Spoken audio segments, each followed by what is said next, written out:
Police भरतीची तयारी करत आहात आणि कशाचा अभ्यास करायचा आणि कशाचा सराव करायचा हे समजत नाहीये, तर स्वागत आहे तुमचं ध्येयाधिकारी स्पर्धा परीक्षा मंच या आपल्या यूट्यूब चॅनलवर. मित्रांनो, आज आपण पोलीस भरतीसाठी सराव प्रश्नपत्रिका क्रमांक 5 पाहणार आहोत, ज्यामध्ये तुम्हाला काय माहिती मिळेल तर तुम्हाला एक प्रश्नपत्रिका अभ्यासाला मिळेल, त्याचबरोबर प्रश्नपत्रिकेमध्ये आलेले प्रश्न आणि मुद्दे यावरून तुम्हाला येणाऱ्या परीक्षेमध्ये कशा प्रकारे प्रश्न विचारले जातील आणि तुम्हाला कशाचा अभ्यास करायला लागेल हे देखील समजेल. त्यामुळे जर तुम्ही पोलीस भरतीची तयारी करत आहात तर हा व्हिडिओ पूर्ण पहा.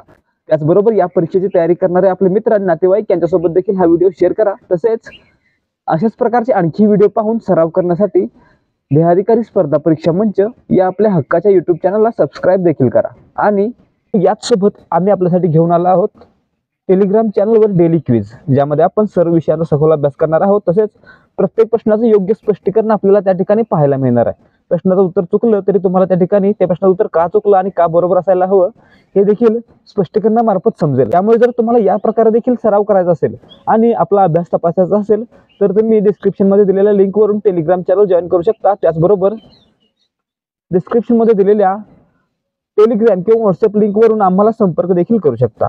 तर आता सुरुवात करूयात आजच्या प्रश्नांना. प्रश्न क्रमांक 1. इसवी सन 1873 मध्ये महात्मा ज्योतिराव फुले यांनी खालीलपैकी कोणत्या समाजाची स्थापना केली? मित्रांनो, महात्मा ज्योतिराव फुले आपल्याला माहित आहेत महाराष्ट्रातील एक समाजसुधारक आहेत. तर मित्रांनो, त्यांनी 24 सप्टेंबर 1873 रोजी पुणे या ठिकाणी सत्यशोधक समाजाची स्थापना केली होती. आणि जमीनदार, शेठजी व पुरोहितांकडून होणाऱ्या अन्याय अत्याचारापासून तसेच गुलामगिरीतून शूद्रादिशूद्र समाजाची मुक्तता करणे आणि त्यांना त्यांच्या हक्काची जाणीव करून देणं हे या समाजाचं उद्दिष्ट होतं. म्हणजे या ठिकाणी आपलं उत्तर काय असेल? त्यांनी कोणत्या समाजाची स्थापना केली होती? सत्यशोधक समाजाची. ऑप्शन बी आपलं उत्तर असेल. तर महात्मा फुले यांच्याबद्दल काही माहीत असायला हवं. महात्मा ज्योतिबा फुले पूर्ण नाव काय होतं? ज्योतिराव गोविंदराव फुले. तर मित्रांनो, यांचा जन्म 11 एप्रिल 1827 ला सातारा जिल्ह्यातील कटगुण या ठिकाणी झाला आणि मृत्यू हा 28 नोव्हेंबर 1890 रोजी पुणे या ठिकाणी झालेला आहे. त्याचबरोबर त्यांनी मित्रांनो 1848 मध्ये पुणे ते तात्यासाहेब भिडे यांच्या वाड्यामध्ये मुलींसाठी पहिली शाळा सुरू केली होती. त्यामुळे त्यांना महाराष्ट्रातील स्त्री शिक्षणाचे जनक असं देखील आपण म्हणू शकतो. प्रश्न क्रमांक 2. चौरी चौरा येथील घटनेमुळे व्यथित होऊन महात्मा गांधीजींनी फेब्रुवारी 1922 मध्ये असहकार चळवळ स्थगित केली. ते चौरी चौरा हे ठिकाण कोणत्या राज्यात आहे? आता मित्रांनो, महात्मा गांधीजींनी 4 सप्टेंबर 1920 रोजी असहकार चळवळ सुरू केली होती आणि त्यानंतर 4 फेब्रुवारी 1922 ला एक घटना घडली, चौरी चौरा घटना, जी की उत्तर प्रदेशमधील गोरखपूर जिल्ह्यातील चौरी चौरा या ठिकाणी झाली होती. यामध्ये काय झालं होतं तर क्रांतिकारकांनी, आंदोलकांनी काय केलं? एक पोलीस स्टेशन पेटवून दिलं आणि त्यामध्ये काय झालं? 23 पोलिसांचा मृत्यू झाला आणि त्यामुळेच या घटनेच्या निषेधार्थ महात्मा गांधीजींनी 12 फेब्रुवारी 1922 ला असहकार आंदोलन स्थगित केलं होतं. म्हणजे या ठिकाणी आपलं उत्तर काय असेल? कोणत्या राज्यामध्ये आहे? Option C Uttar Pradesh. प्रश्न क्रमांक 3. खालीलपैकी कोणत्या दिवशी जागतिक रक्तदान दिन साजरा केला जातो? आता मित्रांनो, दरवर्षी जागतिक रक्तदाता दिवस हा 14 जून रोजी साजरा केला जातो. म्हणजे आपलं उत्तर काय असेल? ऑप्शन बी 14 जून. तर मित्रांनो, 2023 ची जागतिक रक्तदाता दिनाची थीम काय होती? तर रक्त द्या, प्लाझ्मा द्या, जीवन सामायिक करा आणि अनेकदा शेअर करा. प्रश्न क्रमांक 4. खालीलपैकी योग्य पर्याय निवडा. 1. रक्त तयार करणारे अवयव आणि रक्ताचे रोग यांचा अभ्यास करणारे वैद्यक विज्ञानाची शाखा म्हणजे रक्तशास्त्र. मित्रांनो, बरोबर आहे. हिमॅटॉलॉजी म्हणजे काय? तर रक्त तयार करणारे अवयव जसं की बोन मॅरो वगैरे, त्याचबरोबर रक्ताचे रोग यांचा अभ्यास करणारे शास्त्र म्हणजे काय? हिमॅटॉलॉजी. आता 2 पहा. ABO या रक्तगटांचा शोध इसवी सन 1900 साली डॉक्टर कार्ल लँडस्टेनर यांनी लावला. या शोधाबद्दल 1930 साली त्यांना नोबेल पारितोषिक देण्यात आले. मित्रांनो, हे बरोबर आहे. 1900 साली डॉक्टर कार्ल लँडस्टेनर यांनी ABO या रक्तगटाचा शोध लावला आणि ओला त्यांनी नाव काय दिलं होतं? C हे नाव दिलं होतं. तर मित्रांनो, त्यासाठी त्यांना 1930 साली नोबेल पारितोषिक देण्यात आलं होतं. म्हणजे ऑप्शन बी देखील बरोबर आहे. 3 पहा. AB रक्तगटाचा शोध डिकास्टेलो आणि स्टर्ची यांनी इसवी सन 1902 मध्ये लावला. मित्रांनो, बरोबर आहे. AB रक्तगटाचा शोध हा डिकास्टेलो, अल्फ्रेड वॉन डिकास्टेलो आणि अड्रियानो स्टर्ली यांनी लावला होता. म्हणजे या ठिकाणी विधान 3 देखील बरोबर आहे. आणि विधान 4 पहा. O रक्तगटाला सर्वयोग्य दाता युनिव्हर्सल डोनर व AB रक्तगटाला सर्वयोग्यग्राही युनिव्हर्सल रेसिपियंट असे म्हणतात. मित्रांनो हे देखील बरोबर आहे. व रक्तगटाचं रक्त आहे ते इतरांना चालू शकतं. त्याचबरोबर AB रक्तगट असणाऱ्या व्यक्तीला इतर कोणत्याही रक्तगटाचं रक्त चालू शकतं. म्हणजे या ठिकाणी विधान 4 देखील बरोबर आहे. म्हणून आपलं उत्तर काय असेल, वरील सर्व पर्याय बरोबर आहेत, म्हणजेच ऑप्शन डी. प्रश्न क्रमांक 5, खालीलपैकी सर्वात कमी अपवर्तनांक रिफ्रॅक्टिव्ह इंडेक्स कोणाचा असतो? आता मित्रांनो रिफ्रॅक्टिव्ह इंडेक्स म्हणजे काय? समजा एखाद्या माध्यमामध्ये प्रकाशाने प्रवेश केला तर त्यामध्ये काय होईल, त्याच्या दिशेमध्ये बदल होईल आणि याला काय म्हटलं जाईल, दिशेमध्ये बदल होण्याला रिफ्रॅक्शन म्हटलं जाईल आणि बदल होण्याच्या कोणाला काय म्हटलं जाईल, रिफ्रॅक्टिव्ह इंडेक्स किंवा रिफ्रॅक्टिव्ह अँगल म्हटलं जाईल. मग या ठिकाणी सर्वाधिक रिफ्रॅक्टिव्ह इंडेक्स असतो तो हिऱ्याचा असतो. तर सर्वात कमी हा निर्वात पोकळीचा आणि त्याच्या पाठोपाठ हवेचा असतो. म्हणजे या ठिकाणी आपलं उत्तर काय असणार आहे, ऑप्शन ए हवा. सर्वात कमी अपवर्तनांक आहे तो हवेचा असेल.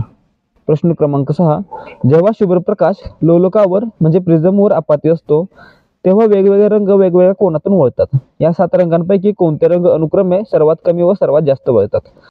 आता मित्रांनो या ठिकाणी पहा, जर हा प्रिझम आहे तर या ठिकाणी काय होतं, याच्यावर जर प्रकाश पडला तर याच्यामध्ये काय होतं, प्रकाशाची दिशा बदलते. स्कॅटरिंग ऑफ लाईट देखील होतं, म्हणजेच काय होतं, रंग वेगवेगळे होतात. तर या ठिकाणी जे रंग आहेत ते एका कोनात वळतात. मग त्या ठिकाणी सर्वात कमी वळणारा रंग कोणता असतो, तर लाल रंग असतो. त्याच्या पाठोपाठ ऑरेंज, त्याच्यापेक्षा जास्त येलो, त्याच्यापेक्षा जास्त ग्रीन, त्याच्यापेक्षा जास्त ब्ल्यू, त्याच्यापेक्षा जास्त इंडिगो आणि सर्वात जास्त व्हायलेट म्हणजे जांभळा. म्हणजे या ठिकाणी सर्वात कमी कोणता वळतो, लाल वळतो आणि सर्वात जास्त कोणता वळतो, तर जांभळा वळतो. म्हणजे आपलं उत्तर काय असेल, ऑप्शन डी लाल व जांभळा. प्रश्न क्रमांक 7, भारतात कुशल दर्जाचे व्यवस्थापक घडवण्याची जबाबदारी खालीलपैकी कोणत्या संस्थेची आहे? आता मित्रांनो या ठिकाणी पहा, NID काय आहे, नॅशनल इन्स्टिट्यूट ऑफ डिझाईन. या ठिकाणी डिझायनिंग शिकवलं जात आहे. ICMR ही एक मेडिकल रिसर्च वाली इन्स्टिट्यूट आहे, म्हणजे या ठिकाणी हे देखील नाहीये. AIIMS म्हणजे काय मित्रांनो, ही देखील वैद्यकीय शिक्षण देणारी संस्था आहे. परंतु या ठिकाणी IIM आहे मित्रांनो, इंडियन इन्स्टिट्यूट ऑफ मॅनेजमेंट. यामध्ये काय शिकवलं जातं, तर व्यवस्थापन शिकवलं जातं. म्हणजे या ठिकाणी भारतात कुशल दर्जाचे व्यवस्थापक घडवण्याची जबाबदारी कोणाची आहे, IIM ची आहे, म्हणजेच ऑप्शन डी आहे आपलं उत्तर. तर मित्रांनो भारतामध्ये सर्वात पहिल्यांदा 1959 मध्ये कलकत्ता या ठिकाणी IIM ची स्थापना झाली होती आणि त्यानंतर आतापर्यंत भारतात 20 ठिकाणी IIM आहेत. प्रश्न क्रमांक 8, भारतातील कोणत्या उद्योगाला सनराइज उद्योग क्षेत्र असे म्हटले जाते? आता मित्रांनो सनराइज उद्योग कशाला म्हटलं जातं, ज्यामध्ये सर्वाधिक वृद्धी आहे ते उद्योग. मग त्यामध्ये काय काय येतं, petrochemical industries, food processing, space tourism, online encyclopaedia, automobile industry. म्हणजे या ठिकाणी कोणता आलेला आहे, वाहन उद्योग आलेला आहे, म्हणजे ऑटोमोबाईल इंडस्ट्री आलेला आहे. म्हणजे आपलं उत्तर काय असेल, ऑप्शन सी, याला भारतामध्ये सनराइज उद्योग असं म्हटलं जातं. प्रश्न क्रमांक 9, हवेत तरंगत्या अवस्थेत अतिसूक्ष्म जलकणांचा किंवा हिमस्फटिकांचा समुच्चय म्हणजे काय? आता मित्रांनो ही धुक्याची व्याख्या आहे. धुक्याची व्याख्या काय आहे, धुके हे एक दृश्य ढगासमान असते ज्यात पाण्याचे अथवा बर्फाचे सूक्ष्मबिंदू असतात, अशी धुक्याची व्याख्या आहे. तर मित्रांनो ज्या ठिकाणी ड्यू पॉइंट आणि हवेचं तापमान यांच्यामधील फरक आहे तो 2.5 सेल्सिअस किंवा 4 फॅरनहाइट पेक्षा कमी असतो, तेव्हा काय होतं, धुकं पडतं. म्हणजे या ठिकाणी आपलं उत्तर काय असणार, ऑप्शन ए धुकं. प्रश्न क्रमांक 10, वायुरूप पदार्थांचे द्रवरूप पदार्थात रूपांतर होण्याची प्रक्रिया म्हणजे? आता मित्रांनो जेव्हा एखाद्या जलापासून वायू बनतो तेव्हा काय म्हणायचं, बाष्पीभवन होतंय, ठीक आहे. परंतु मित्रांनो या ठिकाणी वायूपासून डायरेक्ट जल बनतंय तर त्यावेळी काय म्हणतात, त्याला सांद्रीभवन असं म्हटलं जातं. म्हणजे ऑप्शन ए आपलं उत्तर आहे. त्याचबरोबर मित्रांनो जेव्हा वायूपासून डायरेक्ट घन बनतो किंवा स्थायू बनतो त्यावेळी काय म्हणायचं, त्याला घनीभवन म्हणायचं.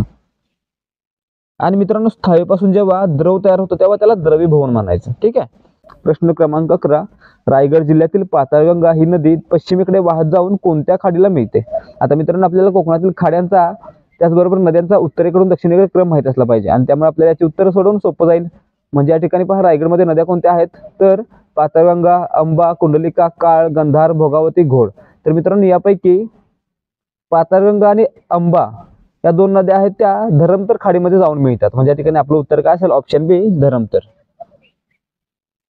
प्रश्न क्रमांक 12, रायगड जिल्ह्यातील नद्यांचा उत्तरेकडून दक्षिणेकडे योग्य क्रम लावा. आता पहा मित्रांनो लगेच प्रश्न आलेला आहे, नद्यांचा उत्तरेकडून दक्षिणेकडे क्रम लावा. आता रायगडमधील नद्या कोणत्या आहेत मित्रांनो? पाताळगंगा, अंबा, कुंडलिका, काळ, गंधार, भोगावती, घोड, सावित्री, भाजा. तर मित्रांनो हा क्रम आहे असा आहे, सर्वात उत्तरेकडे कोणते आहे? पाताळगंगा आहे आणि सर्वात दक्षिणेकडे कोणते आहे? सावित्री आहे. म्हणजे या ठिकाणी पहा आपलं उत्तर कशाला हवं? कसं असायला हवं? पाताळगंगा आणि सावित्री शेवट असलेला पर्याय, म्हणजे या ठिकाणी सी आणि डी पैकी उत्तर असेल आपलं. मग या ठिकाणी पहा क्रम कसा होता? पाताळगंगा, त्याच्यानंतर अंबा, त्याच्यानंतर कुंडलिका, त्याच्यानंतर काळ, गंधार, भोगावती, घोड आणि त्यानंतर सावित्री. म्हणजे या ठिकाणी कोणता आलेला आहे? पाताळगंगा, अंबा, कुंडलिका, सावित्री. म्हणजे ऑप्शन सी आपलं उत्तर असणार आहे. या ठिकाणी अंबा 2 नंबरला असायला हवी आणि कुंडलिका 3 नंबरला. ठीक आहे. प्रश्न क्रमांक 13. रायगड जिल्ह्यातील पोलादपूर व सातारा जिल्ह्यातील महाबळेश्वरचा 2 तालुक्यांना जोडणारा घाट कोणता? आता मित्रांनो रायगड जिल्ह्यातील पोलादपूर ते सातारा जिल्ह्यातील महाबळेश्वर या 2 ठिकाणांना जोडणारा घाट आहे आंबेनळी घाट. म्हणजे या ठिकाणी आपलं उत्तर काय असेल? ऑप्शन बी. मित्रांनो वरंधा घाट आहे तो भोर आणि महाडला जोडतोय. मित्रांनो घोणसे घाट आहे तो मुंबई आणि दिघी यांना जोडतोय. त्याचबरोबर कशेडी घाट आहे तो मुंबई, गोवा, कन्याकुमारी या मार्गावर आहे आणि महाड आणि खेड या रस्त्यावर आहे. ठीक आहे. महाड आणि खेडला जोडतोय. प्रश्न क्रमांक 14. ऑपरेशन सर्द हवा हे ऑपरेशन कोणातर्फे राबवले जाते? मित्रांनो ऑपरेशन सर्द हवा हे 2021 साली राबवण्यात आलं होतं आणि प्रश्न क्रमांक 14. ऑपरेशन सर्द हवा हे ऑपरेशन कोणातर्फे राबवले जाते? मित्रांनो ऑपरेशन सर्द हवा हे 2021 मध्ये भारतीय सीमा सुरक्षा दल म्हणजे BSF द्वारे राबवण्यात आलं होतं. म्हणजे या ठिकाणी आपलं उत्तर काय असेल? ऑप्शन बी भारतीय सीमा सुरक्षा दल. प्रश्न क्रमांक 15. 2023च्या प्रजासत्ताक दिनाच्या दिल्ली येथे झालेल्या परेडमध्ये कोणत्या राज्याच्या चित्ररथाला पहिला क्रमांक मिळाला? मित्रांनो 2023चा प्रश्न आहे. 2023च्या प्रजासत्ताक दिना दिवशी झालेल्या परेडमध्ये उत्तराखंड राज्याच्या चित्ररथाला पहिला क्रमांक मिळाला होता. म्हणजे आपलं उत्तर काय असेल? ऑप्शन बी. तर मित्रांनो 2024च्या प्रजासत्ताक दिनाच्या परेडमध्ये ओडिशा राज्याच्या चित्ररथाला पहिला क्रमांक मिळालेला आहे. आता मित्रांनो तो चित्ररथ कशा संबंधी होता हे तुम्ही मला कमेंट करून सांगा.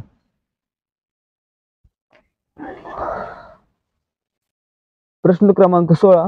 नवी दिल्ली येथील राजपथाचे नाव बदलून काय ठेवण्यात आले आहे? मित्रांनो नवी दिल्ली येथे राजपथ ज्या ठिकाणी वीर जवानांचं स्मारक आहे त्या ठिकाणी त्याचं नाव बदलून काय करण्यात आलेलं आहे? कर्तव्यपथ असं करण्यात आलेलं आहे. म्हणजे आपलं उत्तर काय असेल? Option A Kartavyapath. प्रश्न क्रमांक 17.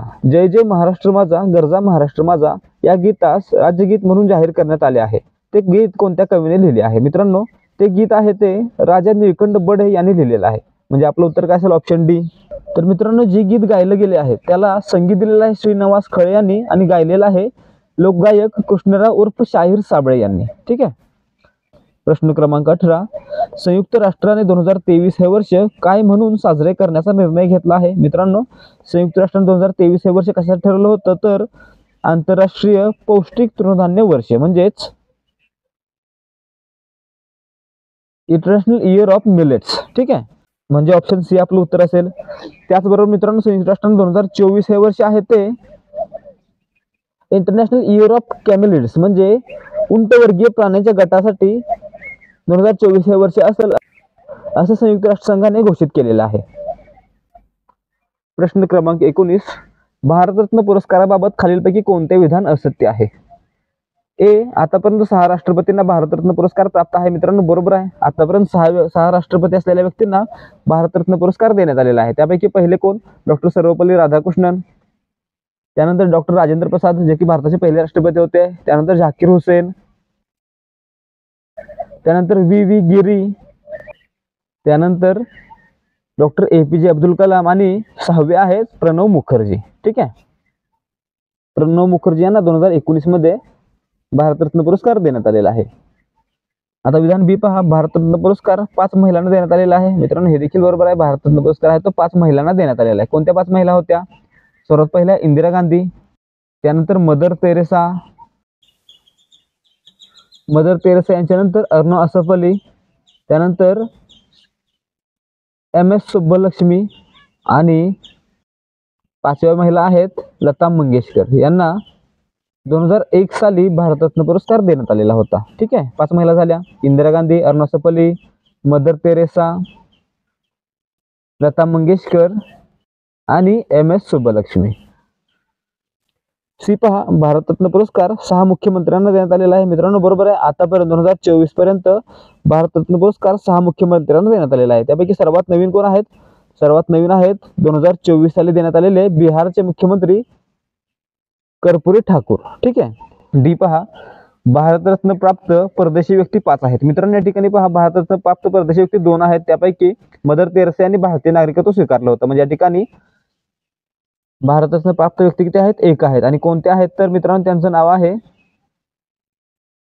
नेल्सन मंडेला. त्याचबरोबर मित्रांनो भारतरत्न पुरस्काराबद्दल आपल्याला काय माहित असलं पाहिजे तर हा कधीपासून दिला जातो, पहिले मानकरी कोण होते आणि सर्वात नवीन मानकरी कोण आहेत. म्हणजे या ठिकाणी आपलं उत्तर काय आलेलं आहे मित्रांनो? विधान असत्य कोणतं आहे? Option D. पुढे जाऊया. प्रश्न क्रमांक 20. सन 2022 विश्वचषक फुटबॉल स्पर्धेतील अंतिम सामना कोणत्या संघामध्ये झाला? मित्रांनो 2022 चा फिफा वर्ल्ड कप आहे तो कतार या ठिकाणी 20 नोव्हेंबर ते 18 डिसेंबर 2022 या कालावधीमध्ये झाला होता. आणि यामध्ये अंतिम सामना होता तो अर्जेंटिना आणि फ्रान्समध्ये झाला होता. तर हा सामना अर्जेंटिनाने जिंकला होता. म्हणजे या ठिकाणी विजेता कोण होता? अर्जेंटिना. म्हणजे या ठिकाणी आपलं उत्तर काय असणार आहे? ऑप्शन बी, अर्जेंटिना व फ्रान्स यांच्यामध्ये हा सामना झाला होता आणि विजेता होता अर्जेंटिना. त्याचबरोबर मित्रांनो 2023 मध्ये महिला फिफा वर्ल्ड कप झाला होता. ही स्पर्धा होती ती मित्रांनो ऑस्ट्रेलिया आणि न्यूझीलंड या ठिकाणी झाली होती आणि अंतिम सामना आहे तो स्पेन आणि इंग्लंड यांच्यामध्ये झाला होता. तर स्पेनने हा किताब जिंकला होता. ठीक आहे, हा सामना जिंकला होता. प्रश्न क्रमांक 21. महाराष्ट्र शासनाकडून दिला जाणारा 2022 सालचा महाराष्ट्र भूषण पुरस्कार कोणाला देण्यात आला? मित्रांनो महाराष्ट्र भूषण पुरस्कार सुरुवात कधी झाली? 1996 पासून झाली आणि पहिला महाराष्ट्र भूषण कोणाला देण्यात आला? पु ल देशपांडे यांना. ठीक आहे. तर मित्रांनो 2022 साली पाहूया, 2021 साली पाहूया. 2021 साली कोणाला देण्यात आला? 2021 साली आशा भोसले यांना, 2022 साली आप्पासाहेब धर्माधिकारी यांना आणि 2023 साली अशोक सराफ यांना देण्यात आलेला आहे. म्हणजे या ठिकाणी आपलं उत्तर काय असेल? 2022 साली कोण? आप्पासाहेब धर्माधिकारी, म्हणजेच ऑप्शन बी. प्रश्न क्रमांक 22. रुद्राक्ष पाटील हा खेळाडू कोणत्या खेळाशी संबंधित आहे? मित्रांनो रुद्राक्ष पाटील हा खेळाडू आहे तो 10 मीटर एअर रायफल खेळाशी संबंधित असलेला खेळाडू आहे. म्हणजे कोणत्या खेळाशी आहे? नेमबाजीशी आहे. म्हणजे आपलं उत्तर काय असेल? ऑप्शन बी. आता मित्रांनो याचं नाव रुद्रांश किंवा रुद्राक्ष पाटील असं होतं आणि यानं 2022 मध्ये 10 मीटर एअर रायफल शूटिंग मध्ये इजिप्तमधील प्रेसिडेंट कप या स्पर्धेमध्ये सुवर्ण पदक मिळवलं होतं. ठीक आहे, म्हणून याच्यावर प्रश्न आलेला आहे. प्रश्न क्रमांक 23. महाराष्ट्र पोलीस दलाची स्थापना दिवस कोणता? मित्रांनो महाराष्ट्र पोलीस दलाची स्थापना आहे ती 2 जानेवारी 1961 साली झाली होती आणि त्यामुळे त्या दिवसापासून दरवर्षी 2 जानेवारी हा दिवस महाराष्ट्र पोलीस दिवस म्हणून साजरा केला जातो. म्हणजे ऑप्शन सी हे आपलं उत्तर असेल. प्रश्न क्रमांक 24. महाराष्ट्रात अंगुली मुद्रेचे पोलीस तपासात उपयोग करण्यासाठी कोणती आधुनिक कार्यप्रणाली वापरली जाते? मित्रांनो महाराष्ट्रामध्ये MBC वापरली जाते. म्हणजेच काय? ऑटोमॅटेड मल्टीमोडल बायोमेट्रिक आयडेंटिफिकेशन सिस्टीमचा वापर अंगुली मुद्रेचे आयडेंटिफिकेशन करण्यासाठी म्हणजे फिंगरप्रिंटचे आयडेंटिफिकेशन करण्यासाठी वापरले जाते. म्हणजे ऑप्शन ए आपलं उत्तर असेल. प्रश्न क्रमांक 25. खालीलपैकी कोणते पोलीस ठाणे रायगड जिल्हा पोलीस दलाच्या कार्यक्षेत्रात येत नाही? मित्रांनो या ठिकाणी पहा, मांडवा सागरी पोलीस ठाणे हे सागर किनाऱ्यावर आहे आणि रायगडच्या उत्तरेला आहे. ठीक आहे, म्हणजे रायगड जिल्ह्यामध्येच आहे. तर दिघी मित्रांनो, दिघी देखील रायगडमध्ये आहे आणि दादर देखील रायगडमध्ये आहे.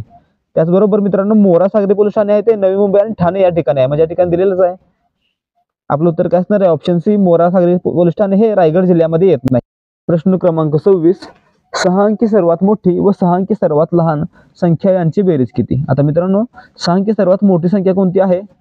9,99,999 आणि सर्वात लहान कोणती? 1,00,000. ठीक आहे, आता यांची बेरीज केली काय होईल? 10,99,999. म्हणजेच ऑप्शन ए हे आपलं उत्तर असणार आहे. प्रश्न क्रमांक 27. एका शाळेची सहल मुंबई येथे जाणार आहे. एका मुलाचा सहलीचा खर्च 950 रुपये येतो. तर त्या शाळेत एकूण 120 मुले सहलीला जाणार आहेत.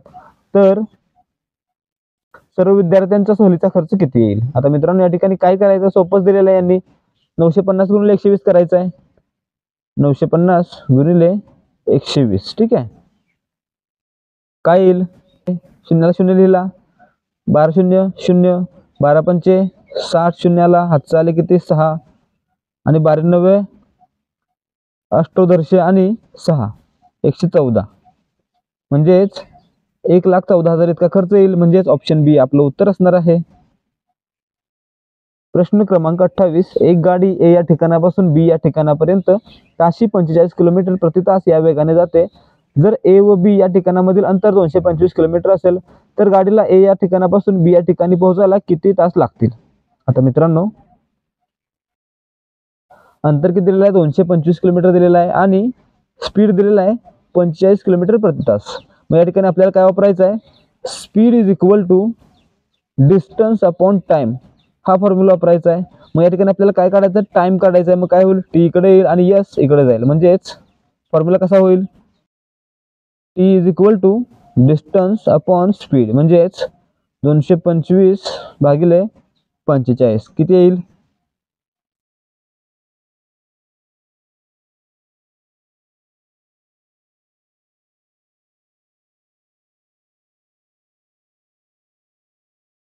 225 भागिले 45 बरोबर 5. ठीक आहे, म्हणजे किती वेळ लागेल? 5 तास लागतील, म्हणजेच ऑप्शन डी आपलं उत्तर असेल. प्रश्न क्रमांक 29. एका शेतकऱ्याने मिरचीच्या रोपांचे 150 ट्रे आणले. प्रत्येक ट्रेमध्ये 35 रोपे होती. त्याने एका ओळीत 25 याप्रमाणे ती सर्व रोपे आपल्या शेतात लावली. तर त्या रोपांची किती ओळी आल्या? आता मित्रांनो, या ठिकाणी पहिल्यांदा काय करायचं?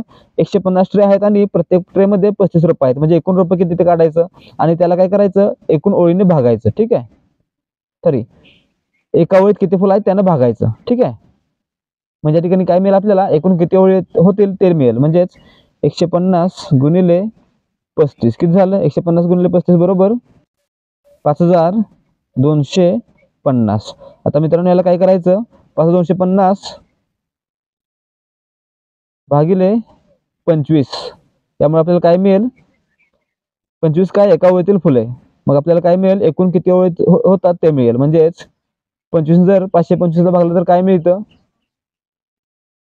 21 मिळतं आणि शून्याला शून्य, म्हणजेच 210 ओळी होतील, म्हणजे आपलं उत्तर काय असेल? ऑप्शन बी. प्रश्न क्रमांक 30. एका इमारतीवरील टाकीची धारकता 3000 लिटर आहे. त्या इमारतीत 16 कुटुंबे राहतात. प्रत्येक कुटुंबाने दररोज 225 लिटर पाणी वापरले तर त्या टाकीतील पाणी सर्व कुटुंबांना पुरण्यासाठी किती लिटर कमी पडेल? मित्रांनो, या ठिकाणी पहा, टाकीची क्षमता किती आहे? 3000 लिटर आहे. लक्षात ठेवा, लिहून ठेवा बाजूला. ठीक आहे, एकूण कुटुंब किती आहे? 16 आहेत आणि दररोज किती पाणी वापरतात? 225 लिटर, म्हणजे त्यांना किती पाणी हवं आहे दर दिवसाला? 16 गुणिले 225 किंवा 225 गुणिले 16 काय मिळतं? 3600. मग मित्रांनो, त्यांना दररोज 3600 पाणी लागतंय, परंतु टाकीमध्ये किती आहे? 3000 लिटर आहे, म्हणजे कमी किती पडतंय? 3600 वजा 3000 बरोबर 600 लिटर पाणी कमी पडतंय, म्हणजे ऑप्शन डी आपलं उत्तर असणार आहे. प्रश्न क्रमांक 31. एका वर्तुळाचे सर्व व्यास समान लांबीचे असतात हे विधान. आता मित्रांनो, या ठिकाणी समजा एक वर्तुळ आहे. ठीक आहे, मग मित्रांनो, हा याचा केंद्रबिंदू आहे.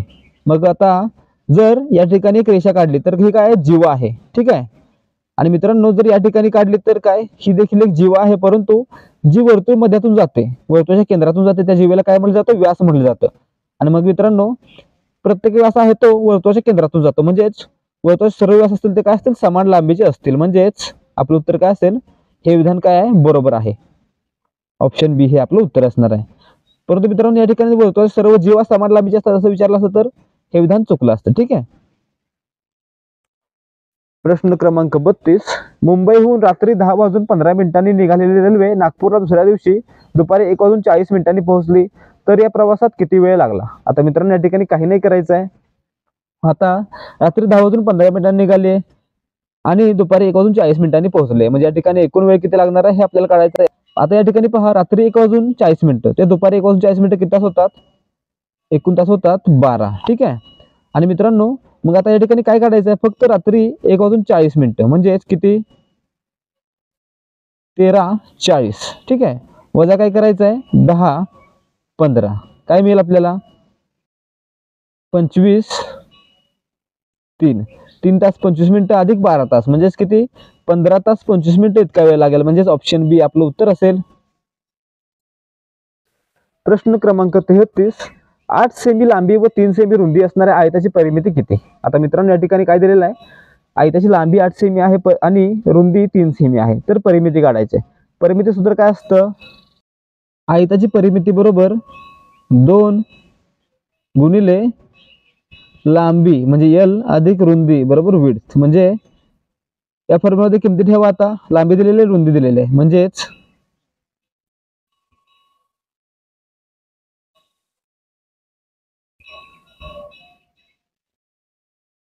2 कंसामध्ये 8 अधिक 3 2 गुणिले किती 8 आणि 3 11 म्हणजेच 11 2 22.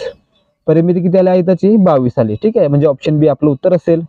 प्रश्न क्रमांक 34. दर चौरस मीटरला 80 रुपये प्रमाणे 16 मीटर लांब व 12 मीटर रुंद अशा 6 उपग्रहाला फरशी बसवण्याची मजुरी किती. आता मित्रांनो या ठिकाणी काय करायचं आपल्याला काय वाटतंय. या ठिकाणी एक सभागृह दिलेला आहे. कसा आहे आयताकृती आहे. ठीक आहे, एक बाजू लहान आहे एक बाजू मोठी आहे. ठीक आहे, म्हणजेच आयताचं क्षेत्रफळ बरोबर काय असतं आयताचं क्षेत्रफळ बरोबर लांबी गुणिले रुंदी. म्हणजेच काय या ठिकाणी एक लांबी आहे 16 मीटर आणि रुंदी आहे 12 मीटर. म्हणजेच बरोबर 16 लांबी गुणिले 12 रुंदी. 16 गुणिले 12 बरोबर किती 12 संग 72 हात चाल 7 12 1 12 7 19 192. मग मित्रांनो 192 काय आहे आयताचं क्षेत्रफळ आहे आणि त्यामध्ये काय करायचं आपल्याला 80 रुपये प्रति चौरस मीटर याप्रमाणे फरशी बसवायची आहे. म्हणजे 192 गुणिले 80 करायचं आहे. काय 0 0 घेतला 8 2 16 हात चाला 1 8 9 72 1 73 हात चाल 7 8 1 8 आणि 7 15 म्हणजेच 15,360 रुपये आपलं खर्च येईल. म्हणजेच ऑप्शन सी आपलं उत्तर असणार आहे. प्रश्न क्रमांक 35. मावशीने 12 मीटर लांबीची एक रंगाची व 18 मीटर लांबीची दुसऱ्या रंगाची अशा 2 प्रकारच्या कागदी पट्ट्या आणल्या आहेत. प्रत्येक रंगाच्या कागदी पट्टीच्या समान लांबीचे तुकडे करायचे आहेत. जास्तीत जास्त किती लांबीचे तुकडे करता येतील. आता मित्रांनो या ठिकाणी पहा काय करायचं आहे. विचारलेलं काय आहे समान लांबीचे तुकडे करायचे आहेत. ठीक आहे, मग जास्तीत जास्त लांबी किती असावी असं विचारलेलं आहे. ठीक आहे, मग या ठिकाणी पहा 12 आणि 18 कोणकोणत्या संख्येने भाग जातोय ते पहा. 2 ने जातोय 3 ने जातोय आणि 6 ने जातोय. ठीक आहे, म्हणजे मित्रांनो याचे 2 मीटर किंवा 3 मीटर किंवा 6 मीटर याप्रमाणे समान लांबीचे तुकडे होऊ शकतात. परंतु या ठिकाणी काय विचारलं जास्तीत जास्त लांबी किती असू शकेल तर या ठिकाणी जास्तीत जास्त 6 मीटर लांबी असू शकते. म्हणून आपलं उत्तर काय असेल ऑप्शन सी. जर 6 मीटर लांबीने तुकडे केले तर किती होतील 12 मीटरचे किती तुकडे होतील 2 तुकडे होतील आणि 18 मीटरचे 3 तुकडे होतील. ठीक आहे. प्रश्न क्रमांक 36. शुभमचे आजचे वय 18 वर्ष आहे. शुभमच्या वडिलांचे आजचे वय 42 वर्ष आहे. शुभमची आई त्याच्या वडिलांपेक्षा 6 वर्षांनी लहान आहे. तर शुभमच्या आजच्या वयाच्या आईच्या आजच्या वयाशी गुणोत्तर किती. आता मित्रांनो शुभमचं वय किती आहे 12 आहे आणि वडिलांचं वय किती आहे 42 आहे. ठीक आहे, मग मित्रांनो शुभमचं आईच्या वयाशी गुणोत्तर विचारलेलं आहे. मग या ठिकाणी आईचं वय किती आहे वडिलांपेक्षा 6 ने कमी आहे म्हणजेच 42 वजा 6. ठीक आहे, म्हणजेच आता हे सोडवलं काय मिळतं आपल्याला गुणोत्तर काय मिळेल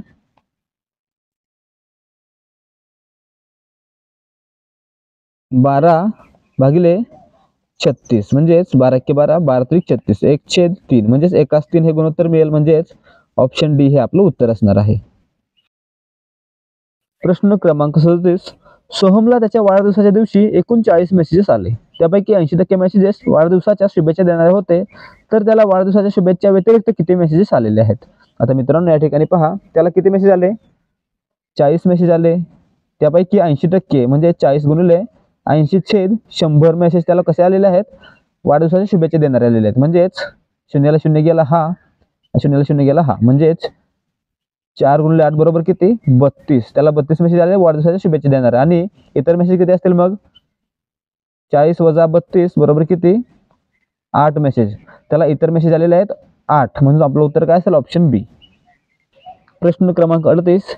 मीनाबाईने ठोक व्यापाऱ्याकडून 30 साड्या 9,750 रुपयांना खरेदी केल्या व त्या सर्व साड्या त्यांनी 460 रुपयांना एक या दराने विकल्या. तर या व्यवहारात त्यांना किती रुपये नफा झाला. मित्रांनो या ठिकाणी पहा त्यांनी किती साड्या खरेदी केल्या 30 साड्या. ठीक आहे, आणि किती रुपयांना 9,750 लिहायचं या ठिकाणी 9,750. ठीक आहे, आता मित्रांनो त्या सर्व साड्या त्यांनी 460 रुपये प्रमाणे विकलेल्या आहेत. ठीक आहे, म्हणजे किती रुपयाला विकल्या 460 गुणिले 30 शून्यासाठी 0 लिहिला 3 0 0 साहित्रिक 18 हातचाला 1 आणि 3 चौक 12 ने 1 13 13,800 रुपयांना तिनं साड्या विकलेल्या आहेत.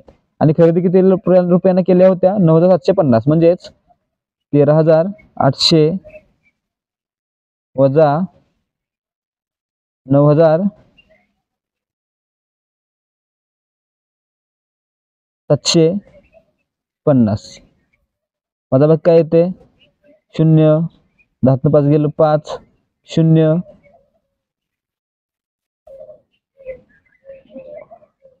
आणि 13 9 गेलं किती 4 म्हणजे 4,050 रुपयाचा त्याला फायदा होईल म्हणजेच ऑप्शन डी आपलं उत्तर असणार आहे। प्रश्न क्रमांक 39 खालील आकृतीतील खाली दिलेल्या कोणाच्या जोड्यांपैकी कोणत्या कोणाच्या जोड्या ह्या संलग्न कोणाच्या आहेत दिलेल्या पर्यायातून निवडा। आता मित्रांनो संलग्न कोण म्हणजे काय हे आधी पाहूया। या ठिकाणी हा एक काटकोन आहे ठीक आहे कोणता आहे ए बी आणि सी हा एबीसी काटकोन आहे तर मित्रांनो याला छेदलं तर ठीक आहे या ठिकाणी डी ही रेषा काढली। आता या ठिकाणी पहा ए बी डी कोण ए बी डी आणि कोण डी बी सी हे दोन एकमेकांचे संलग्न कोण आहेत मग या ठिकाणी मी एक आणखी रेषा काढतो ही रेषा काढली आणि या ठिकाणी ई नाव दिलं ठीक आहे ई नाव दिलं। मग मित्रांनो या ठिकाणी कोण ए बी ई आणि कोण ई बी डी हे दोन संलग्न कोण आहेत परंतु या ठिकाणी कोण ए बी ई आणि कोण डी बी सी हे संलग्न कोण नाही आहेत म्हणजे त्या ठिकाणी काय पाहायचं आहे आपल्याला जर या ठिकाणी अशा प्रकारची रचना असेल तर हे दोन कोण संलग्न आहेत परंतु या ठिकाणी अशी रचना आली तर हे दोन संलग्न असतील आणि हे दोन नसतील ठीक आहे। मग या ठिकाणी याचप्रमाणे या आकृतीमध्ये पाहायचं आहे आता या ठिकाणी पहा कोण पी एम क्यू आणि आर एम क्यू आता मित्रांनो या ठिकाणी पहा पी एम क्यू असं आहे आणि आर एम क्यू असं आहे म्हणजे ही संलग्न कोणाची जोडी आहे का तर आहे म्हणजे एक आहे दोन पहा आर एम क्यू आणि S M R R M Q S M R मित्रांनो ही संलग्न कोणाची जोडी आहे का नाहीये हे अंतर्गत कोणाची जोडी आहे ठीक आहे म्हणजे दोन नाहीये। तीन पहा आर एम एस आणि R M T R M S आणि आर एम टी हे देखील अंतर्गत कोणाची जोडी आहे म्हणजे हे देखील नाहीये। आता चार पहा कोण एस एम टी आणि कोण R M S S M T आणि आर एम एस मित्रांनो ही संलग्न कोणाची जोडी आहे का तर आहे ठीक आहे म्हणजे या ठिकाणी आपलं उत्तर काय असेल 1 आणि 4 म्हणजेच ऑप्शन बी हे आपलं उत्तर असणार आहे। प्रश्न क्रमांक 40 एका आयताची लांबी ही त्याच्या रुंदीच्या तिपटीपेक्षा 2 सेमीने जास्त आहे तर त्या आयताची परिमिती 76 सेमी असल्यास त्याची लांबी किती। आता मित्रांनो या ठिकाणी आपल्याला काय सांगितलेलं आहे लांबी ही रुंदीच्या तिपटीपेक्षा 2 ने जास्त आहे ठीक आहे आणि परिमिती दिलेली आहे मग या ठिकाणी आपल्याला काय करायचं आहे लांबी काढायची आहे कशी काढणार आहे आपण या ठिकाणी आपण आयताची रुंदी बरोबर काय मानूया एक्स मानूया आयताची रुंदी बरोबर एक्स मग मित्रांनो रुंदी बरोबर एक्स असेल विड्थ बरोबर एक्स असेल तर लेंथ बरोबर काय असेल आणि काय दिलेलं आहे रुंदीच्या तिपटीपेक्षा म्हणजे 3x अधिक 2 ठीक आहे। मग मित्रांनो आता या ठिकाणी आपल्याला माहिती आहे आयताची परिमिती बरोबर काय असतं 2 गुणिले लांबी अधिक रुंदी L प्लस W ठीक आहे। मग याच्यामध्ये किमती ठेवा काय आहेत 2 गुणिले काय आहे लांबी किती आहे 3x अधिक 2 आणि रुंदी किती आहे x आहे म्हणजेच आता त्याच्यामध्ये किमती ठेवा पुढे 2 कंसामध्ये 4x अधिक 2 ठीक आहे। आता हे सोडवायचं आहे काय मिळेल आपल्याला 2 गुणिले 4 8x ठीक आहे 8x अधिक काय 2 दुने 4 ठीक आहे 8x अधिक 4 बरोबर काय आहे मित्रांनो आयताची परिमिती ठीक आहे किती आहे 76 आहे। मग या ठिकाणी काय मिळेल आपल्याला 8x बरोबर हे 4 आहे तिकडे वजा होईल 76 वजा 4 मग वजाबाकी केली काय मिळालं 8x बरोबर 72 मग x बरोबर काय असेल हे 8 इकडे भागिले होईल 72 भागिले 8 किती येतं 9 9 8 72 x बरोबर 9 आलं म्हणजे रुंदी बरोबर 9 आली। मग मित्रांनो लांबी किती होती लांबी बरोबर काय होतं 3x अधिक 2 म्हणजेच 9 गुणिले 3 अधिक 2 9 त्रिक 27 अधिक 2 बरोबर किती 29, म्हणजे लांबी किती आली 29 सेमी, म्हणजेच ऑप्शन बी आपलं उत्तर असेल. या ठिकाणी तुम्हाला समजवण्यासाठी हळूहळू सोडवून दाखवलेलं आहे. प्रश्न क्रमांक 41, राकेशचे वय सानियाच्या वयापेक्षा 5 वर्षांनी कमी आहे. त्यांच्या वयांची बेरीज 27 वर्ष आहे, तर राकेशचे वय किती? आता मित्रांनो या ठिकाणी पहा, या ठिकाणी पर्यायाकडून जाऊया. जर राकेशचं वय 16 असेल तर सानियाचं वय किती असेल? सानियाचं वय 16 अधिक 5 21. 21 आणि 16 27 होतं का? नाही होत, म्हणजे ऑप्शन ए नाहीये. बी पहा, जर राकेशचं वय 12 असेल तर सानियाचं वय किती असेल? 12 आणि 5 17 असेल. 17 आणि 12 किती 29, म्हणजे हे देखील नाहीये. मग या ठिकाणी पहा 22 करून पाहूया. राकेशचं वय जर 22 असेल तर सानियाचं वय किती असेल? 22 आणि 5 27. मग या ठिकाणी बेरीज 27 येते का? नाही येत आहे. मग या ठिकाणी जर राकेशचं वय 11 वर्ष असेल तर सानियाचं वय किती असेल? 11 अधिक 5 16, आणि 16 अधिक 11 बरोबर किती 27, म्हणजेच ऑप्शन डी आपलं उत्तर असेल. अशा गणितामध्ये आपण पर्यायाकडून उत्तराकडे जायचं आहे. ठीक आहे. प्रश्न क्रमांक 42, एका मोबाईलची किंमत 16,000 रुपये आहे. असे 13 मोबाईल खरेदी केले तर एकूण किती रुपये लागतील? काय करायचं मित्रांनो? 16,000 गुणिले 13 करायचं आहे. काय होईल?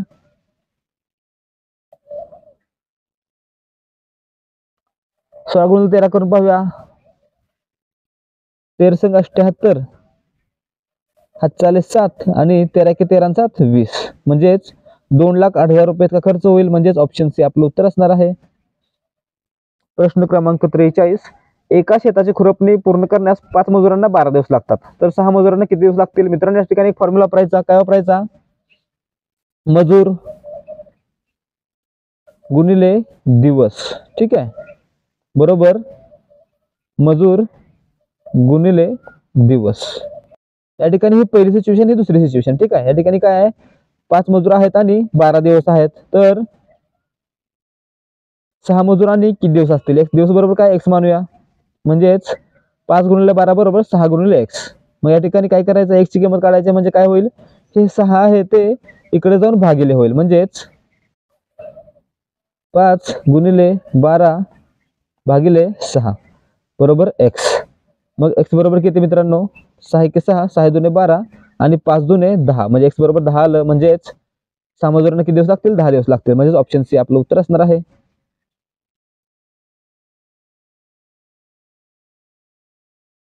प्रश्न क्रमांक 44, जया, सीमा, निखिल आणि निलेश यांनी व्यवसायासाठी 3 4 7 6 या प्रमाणात 3,60,000 रुपयांची भागीदारी केली. त्यांना या व्यवहारात 12% नफा झाला, तर निखिलचा वाट्याला किती रुपये येतील? आता मित्रांनो या ठिकाणी काय पाहायचं? एकूण रक्कम किती आहे पाहायचं आहे. किती आहे? 3,60,000 रुपये.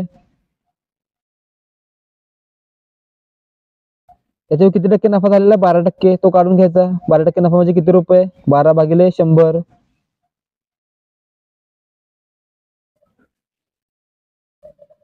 मग मित्रांनो सोडवलं काय मिळेल? शून्याला शून्य जातील.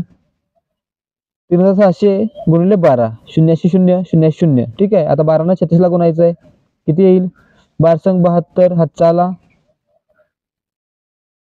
7, 12 ती 36 7 43, म्हणजे 43,200 इतका काय झालेला आहे?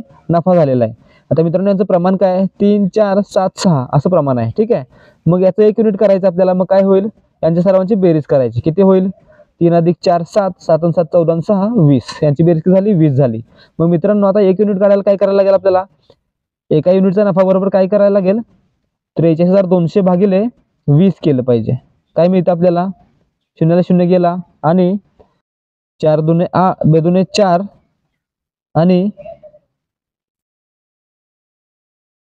16 दुने 32, 2160 रुपये इतका एका युनिटची किंमत होईल. मग आता या ठिकाणी 1 युनिटची किंमत आली, म्हणजे या ठिकाणी प्रत्येकाला किती युनिट आहेत? एकाला 3 आहेत, एकाला 4, एकाला 7, एकाला 6.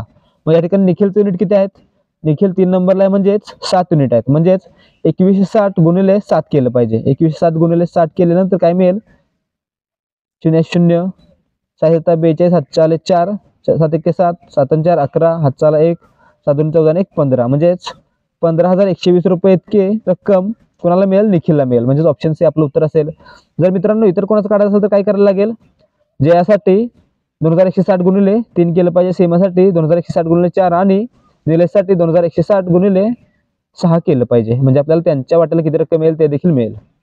प्रश्न क्रमांक 45, आकाशने 10.8% दराने 25,000 रुपये 3 वर्षांसाठी ठेव म्हणून ठेवले, तर त्याला एकूण किती व्याज मिळाले? आता मित्रांनो एकदम सोपं गणित आहे.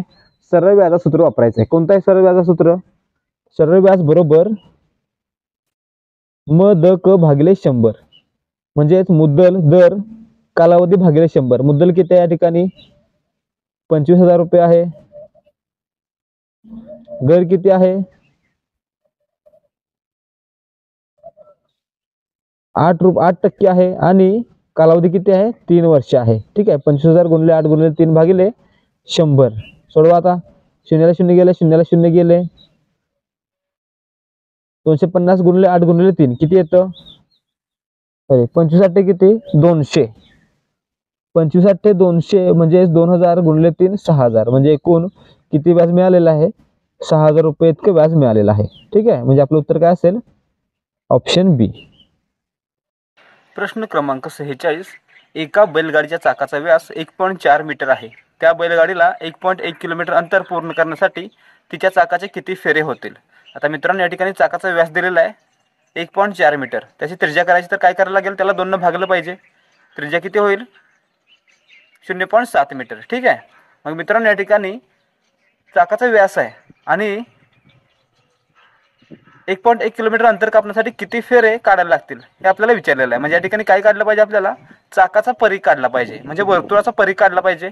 वर्तुळाच्या परिघाचं सूत्र काय आहे मित्रांनो? वर्तुळाचा परिघ बरोबर 2 पाय r.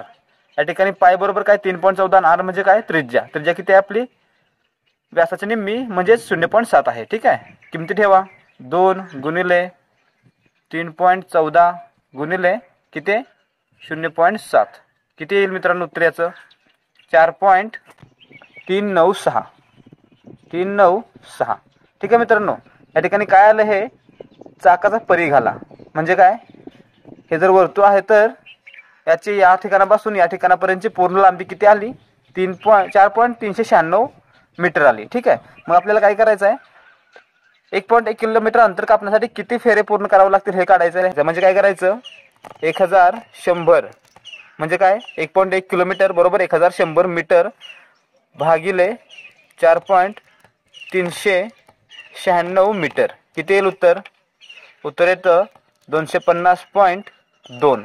म्हणजे काय? 250 म्हणजे ऑप्शन सी आपलं उत्तर असणार आहे. त्या गाडीच्या चाकाला 1.1 किलोमीटर अंतर पूर्ण करण्यासाठी 250 फेरे मारावे लागतील किंवा 250 फेरे पूर्ण होतील. ठीक आहे. पुढे जाऊयात. प्रश्न क्रमांक 47, एका वस्तूवर दुकानदार 8% सूट देतो तरीही त्यास 15% नफा होतो. जर त्या वस्तूची छापील किंमत 1750 रुपये असेल तर ती वस्तू दुकानदाराने किती रुपये किमतीला खरेदी केली होती? आता मित्रांनो या ठिकाणी काय दिलेलं आहे? दुकानदाराने 1700 रुपये छापील किंमत असलेली वस्तू 8% सूट देऊन विकलेली आहे. म्हणजे कितीला विकली असेल मित्रांनो? 1750 गुणिले 8/100. शून्याला शून्य गेला, शून्याला शून्य गेला आणि 175 गुणिले 8 बरोबर किती? 175 गुणिले 8 बरोबर 1400 भागिले काय? 10 किती? 140. त्याने 140 रुपये सूट दिलेली आहे. म्हणजे किती रुपयाला ती वस्तू विकली असेल? 1750 वजा 140 किती येतं? 1610 रुपये. ठीक आहे. त्याने ती वस्तू 1610 रुपयांना विकलेली आहे. तरीही देखील त्याला 15% नफा झालेला आहे. मग या ठिकाणी काय वापरायचं आपल्याला फॉर्म्युला? 1610 बरोबर काय आहे मित्रांनो? 15% नफा म्हणजे 100 अधिक 15 बरोबर 115. ठीक आहे. मग मित्रांनो 100% बरोबर किती असेल? x असेल. म्हणजे याचं मी किमती ठेवून सोडवा. आता काय होईल? x ची किंमत काढण्यासाठी 100 इकडे जाईल. म्हणजेच x बरोबर 1610 गुणिले 100 भागिले 115. हे सोडवल्यानंतर काय मिळतं आपल्याला? हे सोडवल्यानंतर आपल्याला मिळेल 1400. म्हणजे दुकानदाराने ती वस्तू 1400 रुपये किमतीला खरेदी केली होती. म्हणजेच ऑप्शन ए आपलं उत्तर आहे. प्रश्न क्रमांक 48, बसचा वेग ताशी 48 किलोमीटर असताना एक गावाहून दुसऱ्या गावाला जायला 5 तास लागतात. बसचा वेग ताशी 8 किलोमीटर प्रति तासने कमी केला तर तेवढ्याच प्रवासाला किती तास लागतील? आता मित्रांनो अंतर सेमच आहे दोन्ही ठिकाणी. मग आपल्याला अंतर काढलं पाहिजे. अंतरासाठी फॉर्म्युला काय असेल? आपल्यासाठी एक फॉर्म्युला माहिती आहे आपल्याला, स्पीडचा formula. Speed is equal to distance, अंतर भागिले काळ, म्हणजे डिस्टन्स अपॉन टाइम. मग मित्रांनो या ठिकाणी अंतर काढायचं म्हणजे काय करायला लागेल, डिस्टन्स इज इक्वल टू काय केलं पाहिजे, हे टी आहे ते काय होईल इकडे जाईल, अंतर काढण्यासाठी काय होईल टी इकडे जाईल, म्हणजेच स्पीड इंटू टाइम असं होईल. या ठिकाणी आपल्याला स्पीड दिलाय काय दिलाय, टाइम दिलाय काय दिले, म्हणजे डिस्टन्स निघेल आपल्याला किती निघेल, स्पीड 48 किलोमीटर प्रति तास गुणिले टाइम 5 तास बरोबर किती 220, एकूण अंतर किती आहे 220 किलोमीटर. ठीक आहे. मग आता मित्रांनो पुढची टर्म काय दिलेली आपल्याला, स्पीड काय करतोय 8 ने कमी करतोय, म्हणजे किती होतोय 48 वजा 8 बरोबर 40, नवीन स्पीड किती झाला 40 झाला, नवीन स्पीड झाला 40. ठीक आहे. आणि अंतर किती आपल्याला माहित आहे 220. आता या ठिकाणी पहिला फॉर्म्युला पहा काय होता, speed is equal to distance upon time. मग आता मित्रांनो आपल्याला टाइम काढायचं काय करायला लागेल, हे टाइम इकडे जाईल आणि एस इकडे येईल, म्हणजेच time is equal to distance divided by speed. ठीक आहे. मग याच्यामध्ये किमती ठेवा, आता काय होईल,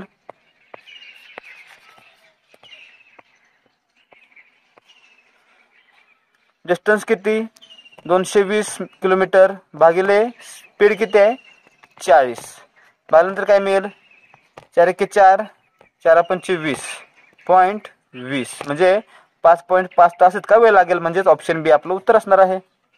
प्रश्न क्रमांक 49 2 कंसात x वजा 3 बरोबर 3/, या ठिकाणी करेक्शन करा, 3/4 नसून 3/5 करा, कंसात x अधिक 4 तर x बरोबर किती. आता मित्रांनो या ठिकाणी काय करायचं आहे, x च्या जागी पर्यायापैकी किमती ठेवायच्या आहेत आणि त्यापैकी कोणत्याही दोन्ही बाजू समान होतात ते पाहायचं आहे. ठीक आहे. आणि ते आपलं उत्तर असेल. मग या ठिकाणी तुम्ही प्रत्येकासाठी करून पाहू शकता. मी डायरेक्ट उत्तराकडे जातो, उत्तर काय असेल 6 असेल.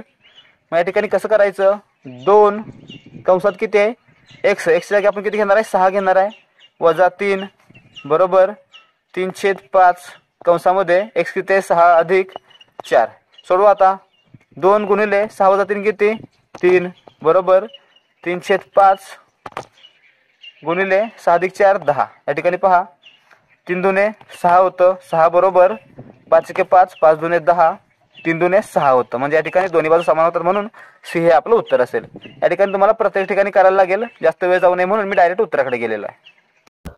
प्रश्न क्रमांक 50 एका क्रिकेट खेळाडूने एका सामन्यात 180 धावा काढल्या, दुसऱ्या सामन्यात 257 धावा काढल्या, तर तिसऱ्या सामन्यात त्याने किती धावा काढल्या, तर त्याच्या सामन्यातील धावांची सरासरी 230 होईल. आता मित्रांनो या ठिकाणी पहा, पहिल्या सामन्यामध्ये किती धावा आहेत 180, दुसऱ्या सामन्यामध्ये 257. ठीक आहे.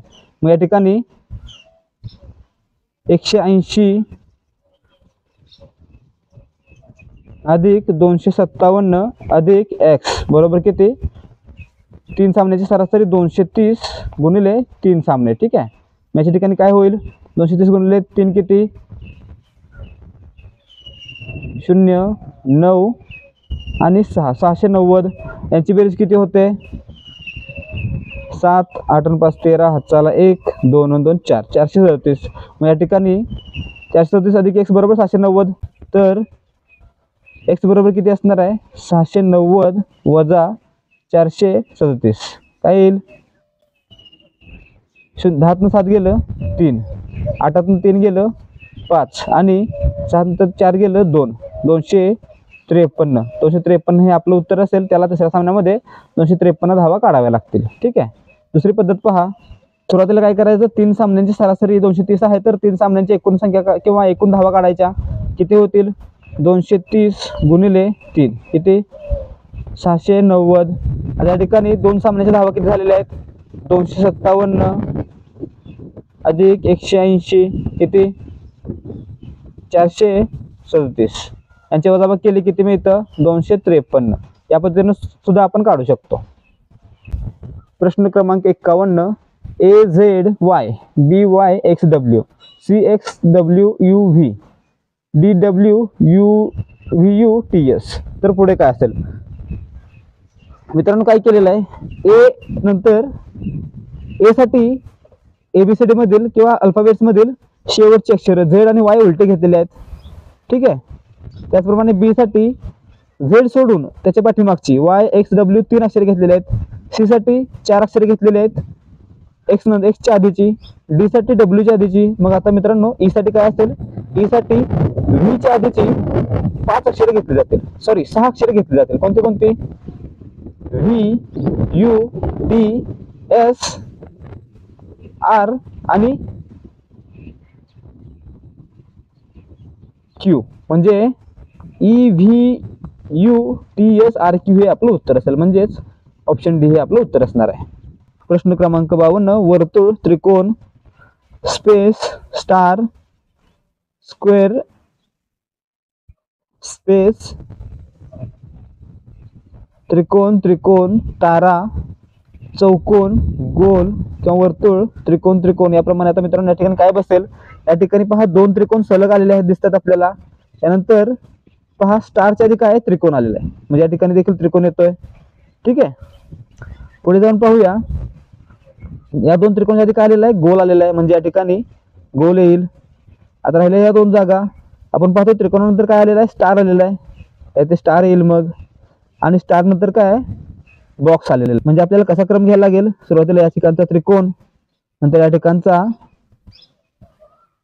वर्तुळ, नंतर या ठिकाणचा स्टार आणि या ठिकाणचा बॉक्स. असं कोणत्या ठिकाणी आलेलं आहे, हे आलेलं आहे ऑप्शन 1 मध्ये, ए मध्ये, म्हणजे ऑप्शन ए आपलं उत्तर असणार आहे. प्रश्न क्रमांक 53, जर स्टेशन हा शब्द ATSTNOI असा लिहिला तर चेन्नई हा शब्द कसा लिहाल. आता मित्रांनो या ठिकाणी काय केलेलं आहे ते पाहायला लागेल. स्टेशनसाठी काय केलेलं आहे, सुरुवातीचं पहिलं अक्षर आणि तिसरं अक्षर यांची जागा बदलल्या, आणि त्यानंतर शेवटचं अक्षर आणि शेवटून तिसरं अक्षर यांची जागा बदललेल्या आहेत. या ठिकाणी चेन्नईमध्ये पण तेच करूया. चेन्नईमध्ये पहिला आणि तिसरा अक्षर जागा बदलूया. काय येईल मग, सुरुवात कशी होईल, ई पासून सुरुवात होईल, EHC. ठीक आहे, आणि एन, EHCN. त्यानंतर काय होईल, एन आणि आय ची जागा बदलायची आहे, म्हणजे IAN असं येईल, EHCN IAN. असं कोणत्या ठिकाणी आहे, ऑप्शन बी मध्ये आलेलं आहे, म्हणजेच ऑप्शन बी हे आपलं उत्तर असणार आहे. प्रश्न क्रमांक 54, पाण्याला निळे म्हणले, निळ्याला काळे म्हणले, काळ्याला लाल म्हणले, लालला पिवळे म्हणले, पिवळ्याला हिरवे म्हणले, हिरव्याला पांढरे म्हणले आणि पांढऱ्याला जांभळे म्हणले. तर दुधाचा रंग कोणता मित्रांनो, दुधाचा रंग कोणता असतो, पांढरा असतो, आणि पांढऱ्याला काय म्हणलेलं आहे, जांभळे म्हणलेलं आहे, म्हणजे या ठिकाणी ऑप्शन डी आपलं उत्तर असेल, दुधाचा रंग कोणता असेल, जांभळा असेल. प्रश्न क्रमांक 50, 30, 75, 36, 69, 42, 63, पुढे दोन प्रश्नचिन्ह आहेत. काय काढायचं या ठिकाणी, 30 अधिक 6 36, 36 अधिक 6 42, 42 अधिक 6 काय 48. ठीक आहे, 75 वजा 6 69, 69 वजा 6 63, 63 वजा 6 किती, 63 वजा 6 57, म्हणजे 48 57 आपलं उत्तर असेल, म्हणजेच ऑप्शन डी प्रमाणे आपलं उत्तर असणार आहे. प्रश्न क्रमांक 56, 19.25, 20.50, 22.00, 23.75, 25.75 आणि प्रश्नचिन्ह. या ठिकाणी काय केलेलं आहे, सुरुवातीला 19.25 मध्ये काय केलं, 1.25 मिळवलं, 20.50 मध्ये 1.50 मिळवलं, 22.00 मध्ये 1.75 मिळवलं, आणि 23.75 मध्ये 2 पॉईंट मिळवले. ठीक आहे, 2 मिळवलं. ठीक आहे, मग मित्रांनो या ठिकाणी पुढे काय मिळवायचं आपल्याला, 2.25 मिळवायचं, म्हणजे 2.25.75 बरोबर 2.25 मिळवायचं. काय होईल, 25 2 27 आणि 0.25 घेतलं काय होईल 28, म्हणजेच ऑप्शन ए आपलं उत्तर असणार आहे. प्रश्न क्रमांक 57, दिलेल्या शब्दाचा संच कोणत्या वेन आकृतीने दाखवता येईल. आता मित्रांनो या ठिकाणी पहा, महिला, विधवा, माता. आता मित्रांनो महिलांचा एक मोठा संघ आहे, त्याच्यामध्ये काही विवाहित महिला आहेत. ठीक आहे, काही विधवा, काही अविवाहित महिला आहेत, काही माता आहेत आणि काही विधवा आहेत. असं येतं का, मग मित्रांनो या ठिकाणी पहा, हा महिलांचा गट, या ठिकाणी काय दिलेला आहे, महिला आणि विधवा आणि माता. हा महिलांचा गट आहे, याच्यामध्ये काही विधवा महिला आहेत आणि त्यांना मुलं देखील असतील, म्हणजे त्या माता देखील असतील, म्हणजे या ठिकाणी असं असेल, अशी आकृती येईल, म्हणजे या ठिकाणी आपलं उत्तर काय असणार आहे, ऑप्शन सी आपलं उत्तर असणार आहे. प्रश्न क्रमांक 58, खालील विधाने व अनुमाने यांचा अभ्यास करून योग्य पर्याय निवडा. विधाने पहा, अ, काही झाडे जीप आहेत, बी, सर्व जीप दगड आहेत. आता मित्रांनो अनुमान पहा, काही झाडे दगड आहेत. मित्रांनो आकृती कशी बनते आपली, या ठिकाणी पहा, काही झाडे जीप आहेत, ही झाडे आहेत आणि यातली काही आहेत ते काय आहेत, जीप आहेत. ठीक आहे, म्हणजे या ठिकाणी एक्स झाडे, वाय जीप. आता मित्रांनो या ठिकाणी सर्व जीप दगड आहेत, म्हणजे हे सर्व जीप आहेत त्या दगड आहेत, म्हणजे काय होतंय, काही झाडे देखील दगड झालेले आहेत. म्हणजे या ठिकाणी अनुमान एक पहा, काही झाडे दगड आहेत का, आहेत. काही दगड झाडे आहेत का मित्रांनो, या दगडापैकी काही दगड आहेत ते झाडे आहेत का, आहेत. सर्व दगड जीप आहेत का मित्रांनो, काही दगड आहेत का नाही ते जीप आहेत, ठीक आहे. परंतु सर्व दगड जीप आहेत का, नाही आहेत. म्हणजे या ठिकाणी अनुमान 3 चुकलेला आहे. आणि 4 पहा काही जीप दगड आहेत मित्रांनो, या ठिकाणी दिलेला आहे सर्व जीप दगड आहेत, त्यामुळे काही असणार आहेत का, नाही आहेत, सर्वच असणार आहेत. म्हणजे 4 देखील नाहीये, म्हणजे आपलं उत्तर काय असणार आहे, फक्त अनुमान 1 आणि 2 बरोबर आहेत, म्हणजेच ऑप्शन ए आपलं उत्तर आहे. प्रश्न क्रमांक 59. 2 एप्रिल 2023 या दिवशी रविवार असेल तर 2 एप्रिल 2033 रोजी कोणता वार असेल. आता मित्रांनो या ठिकाणी पहा, काय करायचं आपल्याला, वर्ष मोजायचे आहेत. किती वर्ष आहेत, 2023 ते 2033, 10 वर्ष आहेत, ठीक आहे. त्यापैकी लीप वर्ष किती आहेत, या ठिकाणी 2024, 2028 आणि 2032 ही 3 लीप वर्ष आहेत. मग मित्रांनो एक गोष्ट लक्षात ठेवा, नेहमी जेव्हा आपण 1 वर्ष पुढे जातो, जर ते नॉर्मल वर्ष असेल तर आपण काय करतो, 1 दिवस पुढे जातो, आणि जर लीप वर्ष असेल तर 2 दिवस पुढे जातो. मग या ठिकाणी पहा, 2023 ते 2033 10 वर्षापैकी 3 वर्ष लीप वर्ष आहेत, म्हणजेच 10 वर्षासाठी 10 दिवस आणि 3 लीप वर्षासाठी 3 दिवस, म्हणजे 13 दिवस पुढे जायचं आपल्याला. मग मित्रांनो 13 दिवस पुढे जायचं आहे, तर या 13 दिवसापैकी काय करायचं आपल्याला, 7 दिवस वजा करायचे. म्हणजे काय करायचं, आठवडा वजा करायचा. म्हणजेच म्हणजे या ठिकाणी किती दिवस पुढे जायला लागेल, 13 वजा 7 किती, 6 दिवस पुढे जायला लागेल.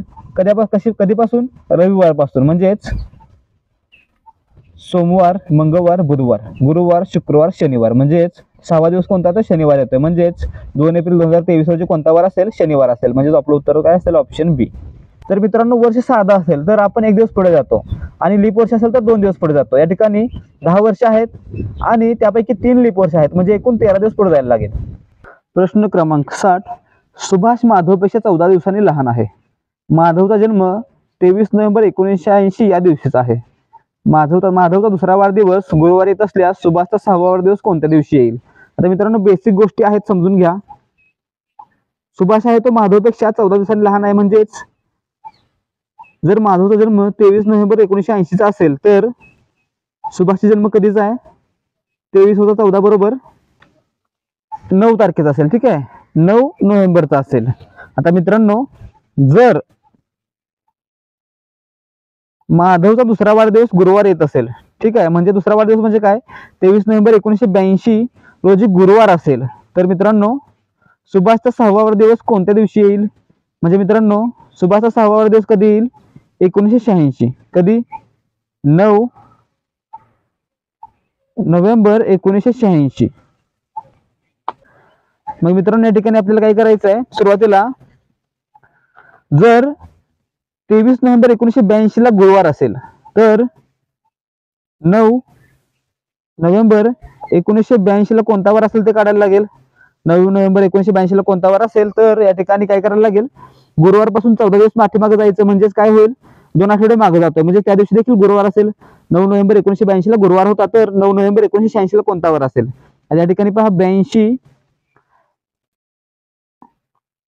83, 84, 85, 86 यामध्ये कोणतं लीप वर्ष आहे का मित्रांनो, 86 हे लीप वर्ष येते. म्हणजे ठीक आहे, म्हणजे या ठिकाणी आपल्याला किती दिवस पुढे जायचं आहे, 83 साठी 1 दिवस, 84 साठी 1 दिवस, 85 साठी 1 दिवस आणि 86 साठी 2 दिवस, एकूण 5 दिवस पुढे जायचं आहे. म्हणजे या ठिकाणी गुरुवारपासून 5 दिवस पुढे गेल्यानंतर आपल्याला काय मिळतं, शुक्रवार, शनिवार, रविवार, सोमवार आणि मंगळवार. म्हणजेच सुभाषचा 6वा वाढदिवस 9 नोव्हेंबर 1986 हा दिवस मंगळवार असेल. म्हणजे ऑप्शन बी आपलं उत्तर असणार आहे. प्रश्न क्रमांक 61. संध्याकाळी 6 वाजता ग्रंथालयात वाचत बसलो असताना माझ्या डाव्या बाजूच्या भिंतीतील खिडकीतून प्रकाश आत येत होता. जर ग्रंथालयाचे मुख्य प्रवेशद्वार पूर्वेस असेल तर वाचताना माझे तोंड कोणत्या दिशेस होते. आता मित्रांनो संध्याकाळी 6ची वेळ आहे, म्हणजे सूर्य कुठे असेल, पश्चिमेला असेल. म्हणजेच जर डाव्या बाजूच्या भिंतीतील खिडकीतून प्रकाश आत येत असेल तर मित्रांनो वाचकाच्या डाव्या बाजूला कोणती दिशा आहे, पश्चिम दिशा आहे. ठीक आहे, हे लक्षात ठेवा. जर डाव्या बाजूला पश्चिम दिशा आहे तर आता आपण स्वतःहून करून पहा की वरची दिशा उत्तर आहे, खाली दक्षिण, या ठिकाणी पश्चिम आणि या ठिकाणी पूर्व. ठीक आहे मित्रांनो, मग या ठिकाणी पहा जर डाव्या हाताला समजा जर डाव्या हाताला पश्चिम दिशा असेल तर तोंड कुठल्या दिशेला असेल मित्रांनो. आता या ठिकाणी डावी बाजू जर ही असेल तर तोंड कुठे असेल मित्रांनो, ही असेल, हे उत्तरेकडे असेल. म्हणजे आपलं उत्तर काय असेल, वाचकाचं तोंड कोणत्या ठिकाणी आहे, कोणत्या दिशेला आहे, उत्तरेला आहे, म्हणजे ऑप्शन ए आपलं उत्तर आहे. जर त्याचं तोंड किंवा त्याच्या डाव्या हाताला दक्षिण दिशा असती तर त्याचं तोंड पश्चिमेला असतं, म्हणजे त्याचं रोटेशन अशा प्रकारे झालं असतं, अँटी क्लॉकवाईज झालं असतं. प्रश्न क्रमांक 62. एका शेतात 20 कोंबड्या, 15 गायी व काही गुराखी उभ्या आहेत. सर्वांच्या पायांची एकत्रित संख्या ही सर्वांच्या डोक्याच्या एकत्रित संख्येपेक्षा 70 जास्त आहे, तर त्या ठिकाणी किती गुराखी असतील? आता मित्रांनो, या ठिकाणी देखील जास्त ताण घ्यायचं नाहीये, कोणत्याही प्रकार सूत्र वापरायचं नाहीये. काय करायचं, 20 कोंबड्या म्हणजे किती पाय, 20 दुने 40 पाय. 15 गायी म्हणजे किती पाय, 15 चौक 60 पाय. ठीक आहे. आणि गुराखी म्हणजे मित्रांनो 40 अधिक 60 हे काय झाले, कोंबड्या आणि गायींचे पाय मिळून झाले 100 पाय. मग मित्रांनो, जर त्याच्यामध्ये 6, 8, 3 किंवा 5 व्यक्तींचे म्हणजे माणसांचे पाय मिळवले, म्हणजे किती, 6 साठी 12, 8 साठी 16, 3 साठी 6 आणि 5 साठी 10 या प्रकारे जर पाय मिळवले तर डोक्यांची संख्या आणि पायांची संख्या यांच्यामध्ये 70चा फरक असला पाहिजे. ठीक आहे. मग या ठिकाणी काय करूया आपण, पर्यायापैकी प्रत्येकाचं ऍड करून बघूया. जर 6 व्यक्ती असतील तर किंवा 6 माणसं असतील तर काय होतील, 12 पाय, म्हणजे एकूण 112 पाय असतील. 112 वजा डोकी किती झाली मग मित्रांनो, 20 आणि 15 35 आणि 35 आणि 6 किती 31. मग मित्रांनो 112 वजा 31 बरोबर 70 येतं का, नाही येत. मग मित्रांनो या ठिकाणी आपल्याला उत्तर माहित आहे, मला उत्तर माहित आहे, तुम्हाला त्या ठिकाणी सर्व करून पाहायचं आहे. मी डायरेक्ट उत्तराकडे जातो. पर्यायापैकी उत्तर आहे 5. काय करायचं आपण, प्रत्येक उत्तरासाठी सेम प्रोसेस करायची. एकूण पाय किती झाले मित्रांनो, कोंबड्यांचे 40, गायींचे किती 60, 40 अधिक 60 आणि माणसांचे जर 5 माणसं असतील तर किती पाय, 10 पाय. किती झाले एकूण 110. ठीक आहे. मग डोकी किती झाली मित्रांनो, कोंबड्यांची 20, गायींची 15 आणि माणसाचे 5 किती झाली, 20 आणि 15 35 आणि 5 40. मग मित्रांनो याच्यातील फरक किती आहे, 110 वजा 40 बरोबर 70, म्हणजे या ठिकाणी 70 आले का, आले, म्हणजे ऑप्शन डी आपलं उत्तर असणार आहे. या ठिकाणी सर्वांसाठी करून पाहायला लागेल याच प्रोसेसने. प्रश्न क्रमांक 63. एका पिशवीत 12 सोडून सर्व निळे, 21 सोडून सर्व काळे, 20 सोडून सर्व लाल चेंडू आणि 19 सोडून सर्व हिरवे चेंडू आहेत. पिशवीत जर 4 रंगाचे चेंडू असतील तर पिशवीत एकूण किती चेंडू आहेत? मित्रांनो अशा प्रकारचं गणित आलं तर काय करायचं माहिती आहे का, या सर्वांची बेरीज करायची. ठीक आहे. आणि याला भागिले काय करायचं, जेवढे रंग आहेत त्या रंगामधून एक वजा करायचं आणि भागिले करायचं, म्हणजे काय 12 अधिक 21 अधिक 20 अधिक 19 भागिले काय करायचं, 4 रंगाचे चेंडू आहेत म्हणजे 4 वजा 1. ठीक आहे. मग काय मिळतं, बेरीज किती होते यांची,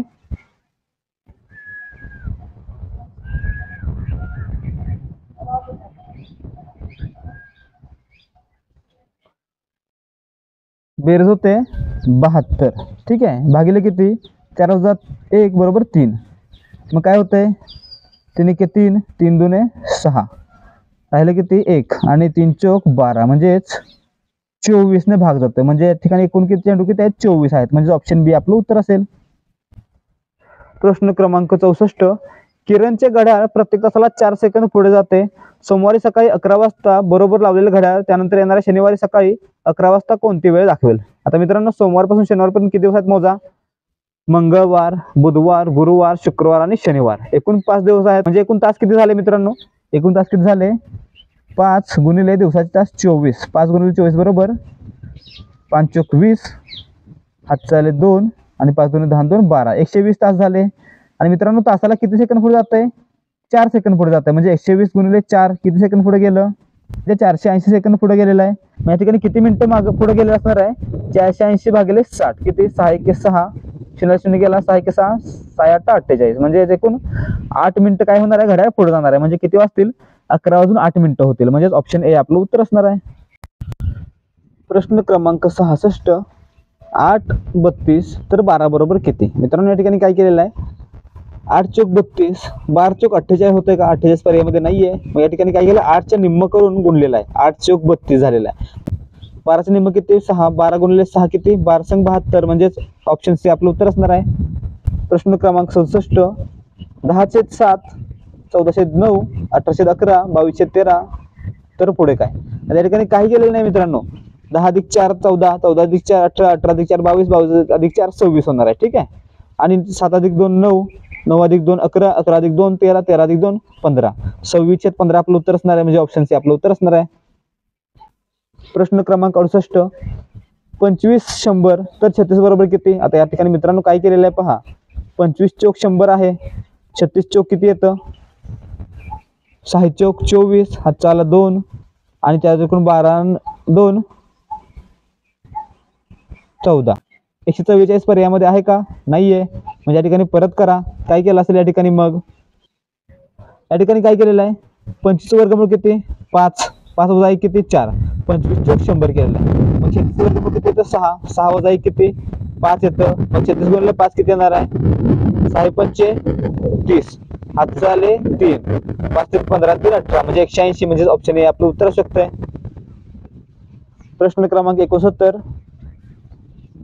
या ठिकाणी पहा, नाम निक टॉम बरोबर किंग इज गुड, तू सा मिया बरोबर ऑल आर फेअर, किन नाम तू बरोबर क्वीन इज फेअर आणि टिक हे निक बरोबर बुक वॉज गुड, तर किंग साठी कोणता पर्याय वापरलेला आहे? तर मित्रांनो किंग कुठे कुठे आहे पहा फक्त, किंवा किंगचं वाक्य कोणतं आहे ते पहा, ठीक आहे। किंगचं वाक्य कोणतं आहे, नाम निक टॉम किंग इज गुड। आता मित्रांनो या ठिकाणी पहा, किंग इतर कोणत्या ठिकाणी आले का? नाही आलेलं आहे, परंतु इज आणि गुड आला असेल। मग या ठिकाणी इज कुठं आलेलं आहे पहा, इज आलेला आहे क्वीन इज फेअर मध्ये।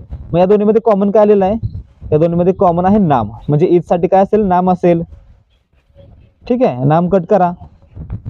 आता मित्रांनो गुड आहे, गुड साठी बघा, गुड आहे कोणत्या ठिकाणी आलेला आहे? बुक वॉज गुड मध्ये आलेला आहे। मग मित्रांनो या दोन्हीमध्ये कॉमन काय आलेलं आहे? गुड कॉमन आहे, आणि गुड कुठं आहे? गुड साठी काय असू शकते? निक आहे, कारण निक देखील कॉमन आहे, म्हणजे निक देखील कट करा। राहिलं काय? टॉम राहिलं, म्हणजे किंग साठी काय आलं असेल? टॉम आला असेल, म्हणजे ऑप्शन सी आपलं उत्तर आहे। प्रश्न क्रमांक 70, अनिल संजय सुनील दीपक महेश प्रशांत सुरेश ही 7 मुले एका रांगेत बसली आहेत। मित्रांनो 7 मुले आहेत पहा, 1 2 3 4 5 6 7, ठीक आहे। सुनील हा दीपक व अनिलच्या मध्ये आहे। मित्रांनो या ठिकाणी सुनील हा दीपक आणि अनिलच्या मध्ये आहे, महेश हा प्रशांत व सुरेशच्या मध्ये आहे, संजय हा दीपक व प्रशांत यांच्या मध्ये आहे, अनिल व सुरेश दोन्ही टोकाला आहेत। तर दीपक कोणाच्या मध्ये आहे? मित्रांनो अनिल आणि सुरेश दोन्ही टोकाला आहेत, म्हणजे सुरेश महेश प्रशांत, ठीक आहे, अनिल सुनील आणि दीपक, ठीक आहे। संजय हा दीपक व प्रशांत यांच्यामध्ये आहे, म्हणजे मित्रांनो संजय या ठिकाणी मध्ये आला, तर अनिल व सुरेश दोन्ही टोकाला आहे। तर दीपक कोणाच्या मध्ये आहे? मित्रांनो दीपक कोणाच्या मध्ये आहे? हा या ठिकाणी संजय, या ठिकाणी सुनील, संजय आणि सुनील, म्हणजे आपलं उत्तर काय असणार आहे? ऑप्शन ए सुनील व संजय।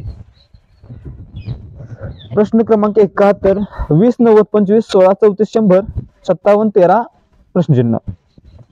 या ठिकाणी पहा 20 आणि 25 किती 45 गुणिले 2 90, 16 34 50 गुणिले 2 100, 57 आणि 13 किती 57 आणि 13 60, सॉरी 57 आणि 13 70, 70 गुणिले 2 किती 140, म्हणजे ऑप्शन डी आपलं उत्तर असणार आहे। प्रश्न क्रमांक 72, आता या ठिकाणी पहा रेषा आहेत, रेषेच्या दोन्ही टोकाला संख्या आहेत। या ठिकाणी पहा 3 3 चा घन 27 अधिक 2 29, 10 10 चा घन किती 1000 अधिक 2 1002, 5 5 चा घन किती 125 अधिक 2 127, त्याचप्रमाणे 8 चा घन किती 512 अधिक 2 514, म्हणजे ऑप्शन सी हे आपलं उत्तर असणार आहे। प्रश्न क्रमांक 76, खालीलपैकी कोणते व्यंजन हे महाप्राण आहे? मित्रांनो महाप्राण म्हणजे काय? ज्याचा उच्चार करताना तोंडावाटे हवा सोडली जाते त्याला महाप्राण म्हणायचं, ठीक आहे। म्हणजे या ठिकाणी आपलं उत्तर काय असेल? ह साठी तोंडातून हवा सोडली जाते, म्हणून ह हे महाप्राण व्यंजन आहे, म्हणजे ऑप्शन ए आपलं उत्तर आहे। तर मित्रांनो ख घ छ झ ठ ढ थ ध फ भ श श आणि स या सर्वांमध्ये ह या वर्णाची छटा आहे, म्हणून या ठिकाणी या सर्वांना देखील महाप्राण म्हणू शकतो। म्हणजे एकूण किती महाप्राण असतील? 14 महाप्राण व्यंजन असू शकतात, ठीक आहे। प्रश्न क्रमांक 77, योग्य जोडा जुळवा संधी आणि उदाहरण। आता मित्रांनो या ठिकाणी पहिलं काय व्यंजन संधी आलेले आहे, म्हणजे व्यंजन संधी म्हणजे काय असतं? जर संधी होताना पहिल्या शब्दाचं शेवटचं अक्षर व्यंजन आणि दुसऱ्या शब्दाचं पहिलं अक्षर स्वर किंवा व्यंजन असेल तर तेव्हा कोणती संधी होईल? व्यंजन संधी होईल. म्हणजे या ठिकाणी पहा, दिगंबरचा विग्रह कसा होतो? दिक अधिक अंबर. या ठिकाणी क हे व्यंजन आलेलं आहे, म्हणजे पहिल्या शब्दाचं शेवटचं अक्षर कोणतं आहे? व्यंजन आहे, म्हणून या ठिकाणी अ साठी काय असेल? 2 असेल. स्वर संधी पहा मित्रांनो, स्वर संधीमध्ये काय असतं? पहिल्या शब्दाचं शेवटचं अक्षर हे स्वर असतं आणि दुसऱ्या शब्दाचं पहिलं अक्षर हे स्वर असतं. अशा वेळी कोणती संधी होते? स्वर संधी होते. म्हणजेच काय होतं? देवालयाचं पहा, देव व, या ठिकाणी व हा वचा उच्चार स्वरासारखा होतो, म्हणून या ठिकाणी व स्वर मानला जातो आणि आलयमधील आ देखील काय? स्वर आहे, म्हणजे दोन्ही स्वर असल्यामुळे या ठिकाणी कोणती संधी आहे? स्वर संधी आहे, म्हणजे देवालय कोणती संधी आहे? स्वर संधी आहे. ठीक आहे. आणि विसर्ग संधी पहा मित्रांनो, ज्या शब्दाची संधी होताना सुरुवातीला पहिल्या शब्दाचा शेवटचा अक्षर किंवा पहिल्या शब्दाच्या शेवटी विसर्ग असतो आणि दुसऱ्या शब्दाचं पहिलं अक्षर स्वर किंवा व्यंजन असू शकतं, त्यावेळी काय होतं? तर विसर्ग संधी होते. म्हणजे याचं उदाहरण काय? दुर्जन. विग्रह कसा होता? दु अधिक जन असा विग्रह होतो. या ठिकाणी विसर्ग असतो, म्हणून या ठिकाणी विसर्ग संधी कोणते? दुर्जन आहे. म्हणजे या ठिकाणी क साठी काय असेल? 3. म्हणजे आपलं उत्तर कसं असेल? 2 1 3. म्हणजेच पर्याय क्रमांक सी किंवा ऑप्शन सी हे आपलं उत्तर आहे. प्रश्न क्रमांक 78, खालीलपैकी कोणते भाववाचक नाम नाही? मित्रांनो, भाववाचक नाम म्हणजे काय? ज्याच्यामधून भावना व्यक्त केली जाते आणि त्याचा नामासारखा वापर केला जातो, त्याला भाववाचक नाम म्हटलं जातं. या ठिकाणी चांगला या विशेषणापासून भाववाचक नाम बनलेलं आहे चांगुलपणा, गुलाम या विशेषणापासून गुलामगिरी हे भाववाचक नाम बनलेलं आहे आणि तरुण या विशेषणापासून तारुण्य हे भाववाचक नाम बनलेलं आहे. परंतु मित्रांनो, नगर काय? सामान्य नाम आहे, म्हणजे या ठिकाणी हे भाववाचक नाम नाहीये, म्हणून हे आपलं उत्तर असेल. नगर हे भाववाचक नाम नाही. कोणतं आहे? सामान्य नाम आहे. प्रश्न क्रमांक 79, खाली काही पुल्लिंगी शब्दांची स्त्रीलिंगी रूपे दिलेली आहेत, त्यापैकी अयोग्य जोडी ओळखा. मित्रांनो, या ठिकाणी पहा, हत्ती हत्तीन, वानर वानरी, बेडूक बेडकी, जनक जननी. मित्रांनो, जनक जननी पहा, जनक म्हणजे पिता, जननी म्हणजे माता, बेडूक म्हणजे बेडूक बेडकी बरोबर आहे, वानर वानरी किंवा वानरीन बरोबर आहे, आणि हत्तीसाठी मित्रांनो नर हत्ती आणि मादी हत्ती असा प्रयोग केला जातो. म्हणजे या ठिकाणी हत्ती आणि हत्तीन ही स्त्रीलिंगी शब्दाची पुल्लिंगी शब्दाची जोडी नाहीये, म्हणजे या ठिकाणी आपलं उत्तर काय असेल? अयोग्य जोडी कोणते आहे? Option A. प्रश्न क्रमांक 80, लाटणे या एकवचनी नामाचे अनेकवचन असणारा पर्याय निवडा. मित्रांनो, लाटणे आणि याचं अनेकवचन काय असतं? एचं ई होतं, म्हणजे या ठिकाणी लाटणी होतं, म्हणजे ऑप्शन डी आपलं उत्तर असेल.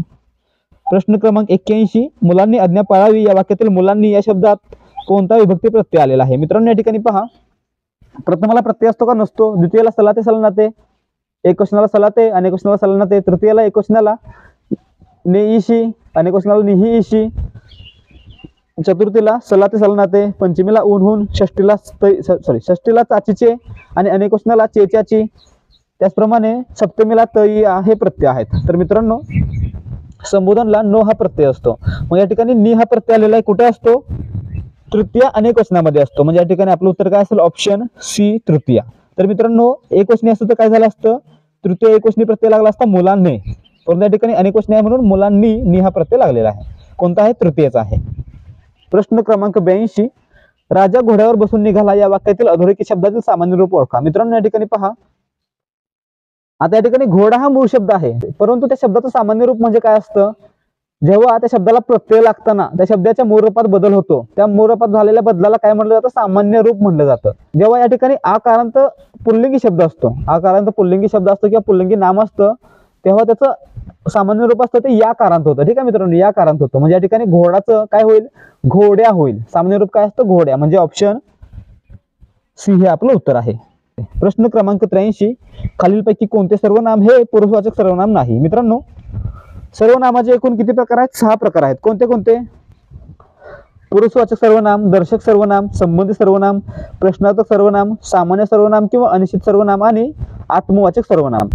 तर मित्रांनो, पुढे पुरुषवाचक सर्वनामाचे आणखी 3 प्रकार पडतात. एक प्रथम पुरुषवाचक, दुसरे द्वितीय पुरुषवाचक आणि तिसरे तृतीय पुरुषवाचक. तर मित्रांनो, यापैकी पहा, प्रथम पुरुषवाचक कोणते असतात? मी, आम्ही, आपण, स्वतःही प्रथम पुरुषवाचक आहेत. तू, तुम्ही, आपण, स्वतःही द्वितीय पुरुषवाचक आहेत. तर तो, ती, ते, त्या ही काय तृतीय पुरुषवाचक सर्वनाम आहेत. तर मित्रांनो, या ठिकाणी पहा, तू प्रथम पुरुषवाचक, मी प्रथम पुरुषवाचक, तुम्ही द्वितीय पुरुषवाचक आणि जो काय मित्रांनो संबंधित सर्वनाम आहे. म्हणजे या ठिकाणी हे पुरुषवाचक सर्वनाम आहे का नाहीये. म्हणजे या ठिकाणी आपलं उत्तर काय असेल, कोणतं सर्वनाम पुरुषवाचक सर्वनाम नाही, तर फक्त डी, ऑप्शन डी हे आपलं उत्तर असणार आहे. प्रश्न क्रमांक 84, खालीलपैकी अकर्मक क्रियापद असणारे वाक्य कोणते. मित्रांनो अकर्मक क्रियापद म्हणजे काय, ज्या वाक्याचा अर्थ पूर्ण होण्यासाठी कर्माची आवश्यकता नसते त्या वाक्याला काय म्हणायचं किंवा त्या क्रियापदाला काय म्हणायचं, अकर्मक क्रियापद म्हणायचं किंवा अकर्मक क्रियापद असलेलं वाक्य म्हणायचं. ठीक आहे. मग या ठिकाणी पहा, पिंटू खेळताना पडला. या ठिकाणी खेळताना नसतं तरी देखील काय झालं असतं, त्या वाक्याचा अर्थ पूर्ण झाला असता. पिंटू पडला असा वाक्याचा अर्थ पूर्ण झाला असता. म्हणजे या ठिकाणी पडला काय आहे, अकर्मक क्रियापद आहे. त्याचबरोबर सुहास खातो, या ठिकाणी सुहास काय खातो सांगणं गरजेचं आहे. गाय देते, गाय काय देते सांगणं गरजेचं आहे. आणि आजीने काय सांगितलं हे देखील गरजेचं आहे. म्हणजे या ठिकाणी ही तीन आहेत ते सकर्मक क्रियापद आहेत, परंतु पडला हे काय आहे, अकर्मक क्रियापद आहे. म्हणजे या ठिकाणी कोणतं वाक्य अकर्मक क्रियापद आहे, फक्त म्हणजेच ऑप्शन ए आपलं उत्तर असणार आहे. प्रश्न क्रमांक 85, पुढील क्रियापदाला जुळणारे अचूक उदाहरण निवडा. शक्य क्रियापद. मित्रांनो शक्य क्रियापद म्हणजे काय असतं, ज्या क्रियापदाच्या उच्चारातून एखाद्याची ते काम करण्याची शक्ती किंवा सामर्थ्य दर्शवलं जातं त्याला काय म्हणलं जातं, शक्य क्रियापद म्हणलं जातं. म्हणजे एखादा व्यक्ती ती क्रिया करू शकतो असं या ठिकाणी सांगितलेलं असतं तेव्हा त्या ठिकाणी शक्य क्रियापद आलेलं असतं. म्हणजे या ठिकाणी पहा, मी डोंगर चढलो, क्रिया पूर्ण झालेली आहे. या ठिकाणी सामर्थ्य दिसतं का, नाही दिसत आहे. त्याची प्रकृती खालावली, नाही दिसत आहे. एवढा लाडू खाऊन टाका, नाही दिसत आहे. परंतु मित्रांनो मला डोंगर चढवतो म्हणजे या ठिकाणी मी डोंगर चढू शकतो ही शक्यता किंवा माझं सामर्थ्य दाखवलं जात आहे. म्हणजे या ठिकाणी ऑप्शन ए मध्ये शक्य क्रियापद आलेलं आहे. म्हणजेच ऑप्शन ए आपलं उत्तर असणार आहे. प्रश्न क्रमांक 86, खालील वाक्यातील उभयन्वी अव्ययाचा प्रकार ओळखा. त्याच्याकडे आता दोनच पर्याय होते, लढत राहणे किंवा हार पत्करणे. आता मित्रांनो उभयन्वी अव्ययाचे मुख्य दोन प्रकार आहेत. कोणते कोणते, एक आहे प्रधानत्वसूचक उभयन्वी अव्यय आणि दुसरा आहे गौणत्वसूचक उभयन्वी अव्यय. तर मित्रांनो या ठिकाणी किंवा आहे ते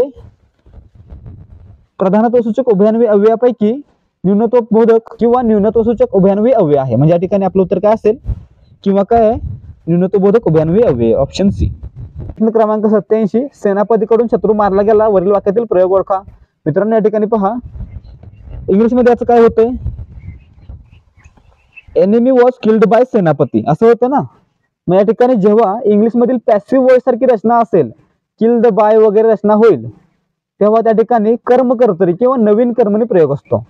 नवीन कर्मणी प्रयोगालाच कर्मकर्तरी प्रयोग असं म्हटलं जातं. म्हणून या ठिकाणी आपलं उत्तर काय असेल, ऑप्शन सी कर्मकर्तरी प्रयोग किंवा नवीन कर्मणी प्रयोग असं म्हटलं तरी चालेल. प्रश्न क्रमांक 88, खालीलपैकी कोणते तत्पुरुष समासाचे उदाहरण आहे. मित्रांनो तत्पुरुष समास म्हणजे काय असतं, ज्या समासातील दुसरे पद महत्वाचे असते. ठीक आहे, तत्पुरुष समासातील दुसरे पद महत्वाचे असते आणि त्याचा विग्रह करताना पहिल्या पदाला विभक्ती प्रत्यय लावायला लागतो, तेव्हा त्याला तत्पुरुष समास म्हणायचं. या ठिकाणी चोर भय म्हणजे काय होईल, विग्रह कसा होईल, चोराचे भय. म्हणजे या ठिकाणी दुसरं पद महत्वाचं आहे आणि चोरला चे हा प्रत्यय लागला, चोराचे भय. तोंडपाठ, तोंडाने पाठ, ने हा प्रत्यय लागलेला आहे. घर जावई, घरचा जावई, चा हा प्रत्यय लागलेला आहे. म्हणजे या ठिकाणी पाप पुण्य काय मित्रांनो, पाप आणि पुण्य हा काय द्वंद्व समासाचं उदाहरण आहे. म्हणजे या ठिकाणी आपलं उत्तर काय असेल, या ठिकाणी दोन्ही पद महत्वाचे आहेत आणि समान दर्जाचे आहेत, म्हणून डी हे द्वंद्व समासाचं उदाहरण आहे. सॉरी, डी पाप पुण्य हे द्वंद्व समासाचं उदाहरण आहे, तत्पुरुष समासाचं आहे. म्हणजेच ऑप्शन डी आपलं उत्तर असणार आहे. प्रश्न क्रमांक 89, साबुदाणा हा शब्द कोणत्या भाषेतून आलेला आहे. मित्रांनो साबुदाणा हा शब्द मलई सागू या पोर्तुगीज शब्दापासून आलेला आहे. म्हणजे या ठिकाणी आपलं उत्तर काय असेल, ऑप्शन ए पोर्तुगीजाने हा शब्द भारतामध्ये आणला किंवा उपवासाचे साबुदाणा हा भारतामध्ये पोर्तुगीजानेच आणला होता. प्रश्न क्रमांक 90, खालीलपैकी कोणता शब्द उपसर्ग घटित नाही. मित्रांनो शब्दाचे दोन प्रकार आहेत, उपसर्ग घटित आणि प्रत्यय घटित. ठीक आहे, मग या ठिकाणी उपसर्ग घटित म्हणजे काय, जेव्हा शब्दाच्या सुरुवातीला एखादा शब्द जोडून येतो तेव्हा त्याला काय म्हणलं जातं, उपसर्ग घटित म्हणलं जातं. आणि जेव्हा शब्दाच्या शेवटी प्रत्यय लागतो तेव्हा त्याला प्रत्यय घटित शब्द असं म्हटलं जातं. ठीक आहे, मग या ठिकाणी पहा, मरणला हा उपसर्ग लागलेला आहे म्हणून आमरण काय उपसर्ग घटित आहे. सुभाषितला सुहा उपसर्ग लागलेला आहे म्हणून भाषित हा सुभाषित असा उपसर्ग घटित शब्द झालेला आहे. आणि हर रोज मध्ये रोज हा शब्द हर हा उपसर्ग लागून उपसर्ग घटित शब्द झालेला आहे. ठीक आहे, परंतु या ठिकाणी वंदनीय मध्ये वंदन हा शब्द इ हा प्रत्यय लागून प्रत्यय घटित शब्द झालेला आहे. म्हणजे या ठिकाणी वंदनीय हा शब्द उपसर्ग घटित नाही, प्रत्यय घटित आहे. म्हणजे ऑप्शन बी आपलं उत्तर असणार आहे. प्रश्न क्रमांक 91, मला सहलीला जाण्यासाठी माझ्या वडिलांनी संमती दिली, वरील वाक्याची नकारार्थी करा. आता मित्रांनो, वाक्य नकारार्थी करताना काय करायचं, वाक्याचा अर्थ बदलला नाही पाहिजे, वाक्य नकारार्थी करायचं नाहीये, फक्त वाक्य नकारार्थी बोललं पाहिजे परंतु अर्थ तोच राहिला पाहिजे. म्हणजे या ठिकाणी संमतीसाठी काय असतं, संमतीला काय, विरोध करणे. आणि मग या ठिकाणी काय होणार आहे, मला सहलीला जाण्यासाठी वडिलांनी संमती दिली, याच्या विरुद्ध काय होईल, विरोध केला नाही. म्हणजे या ठिकाणी आपलं उत्तर काय असेल, ऑप्शन बी, मला सहलीला जाण्यासाठी माझ्या वडिलांनी विरोध केला नाही. ठीक आहे. प्रश्न क्रमांक 92, खालीलपैकी कोणत्या संयुक्त वाक्य आहे. मित्रांनो, संयुक्त वाक्य कसं ओळखायचं, जर एक किंवा अधिक वाक्य प्रधानत्वसूचक उभयान्वयी अव्ययाने जोडली असतील तर तेव्हा ती वाक्य कोणती असतात, संयुक्त वाक्य असतात. आणि गौणत्वसूचक उभयान्वयी अव्ययाने जोडली असतील तर ती गौण वाक्य असतात. या ठिकाणी पहा, व, या ठिकाणी पण आणि या ठिकाणी म्हणून, ही काय आहेत, प्रधानत्वसूचक उभयान्वयी अव्यय आहेत. म्हणजे या ठिकाणी वरील तिन्ही वाक्य आहेत ते संयुक्त वाक्य आहेत. म्हणजे ऑप्शन डी आपलं उत्तर असेल, अ, ब आणि क. प्रश्न क्रमांक 93, खालीलपैकी अभिजात या शब्दाचा समानार्थी शब्द कोणता. मित्रांनो, अभिजात म्हणजे काय, सभ्य, कुलीन, प्रतिष्ठित, खानदानी, घरंदाज, उच्च दर्जाचा किंवा थोर मनाचा. या ठिकाणी कोणता आलेला आहे, सभ्य आलेला आहे. म्हणजे ऑप्शन बी आपलं उत्तर असणार आहे. प्रश्न क्रमांक 94, खालील विरुद्धार्थी शब्दांच्या जोड्यांपैकी अयोग्य जोडी ओळखा. मित्रांनो, अभाव विपुलता, अभाव विरुद्ध विपुलता असतं का, असतं. उतरण चढण, घर कोंबडा, भटक्या, ह्या तिन्हीच काय आहेत, विरुद्ध शब्दांच्या जोड्या आहेत. परंतु या ठिकाणी फकीरी आणि दारिद्र्य काय आहे मित्रांनो, समानार्थी शब्द आहेत. फकीरी म्हणजे काय, दारिद्र्य, गरिबी इत्यादी. म्हणजे या ठिकाणी डी काय, समानार्थी शब्दांची जोडी आहे. म्हणजे या ठिकाणी अयोग्य आहे. म्हणजे ऑप्शन डी आपलं उत्तर असणार आहे. प्रश्न क्रमांक 95, विधान 1, चांदण्या रात्रीच्या पंधरवड्याला शुक्ल पक्ष म्हणतात. विधान 2, अंधाऱ्या रात्रीच्या पंधरवड्याला कृष्ण पक्ष असे म्हणतात. आता मित्रांनो, या ठिकाणी शुक्ल पक्ष म्हणजे काय, ज्यावेळी अमावस्येकडून पौर्णिमेकडे जाऊ लागतो, म्हणजे काय होतं, चंद्राचा आकार वाढत जातो, त्याला काय म्हणलं जातं, शुक्ल पक्ष म्हणलं जातं.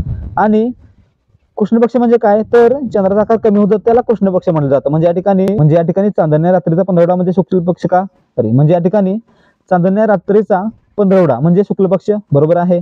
आणि अंधाऱ्या रात्रीचा पंधरवडा कृष्ण पक्ष, हे देखील बरोबर आहे. म्हणजे या ठिकाणी आपलं उत्तर काय असेल, वरील दोन्ही विधाने बरोबर आहेत. म्हणजेच आपलं उत्तर आहे ऑप्शन सी.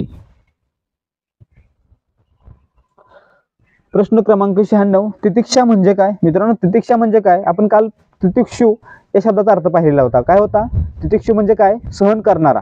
या ठिकाणी तितिक्षा म्हणजे काय असणार आहे, हाल अपेक्षा सहन करण्याची क्षमता असलेला किंवा गुण असलेला. म्हणजेच ऑप्शन बी आपलं उत्तर असेल.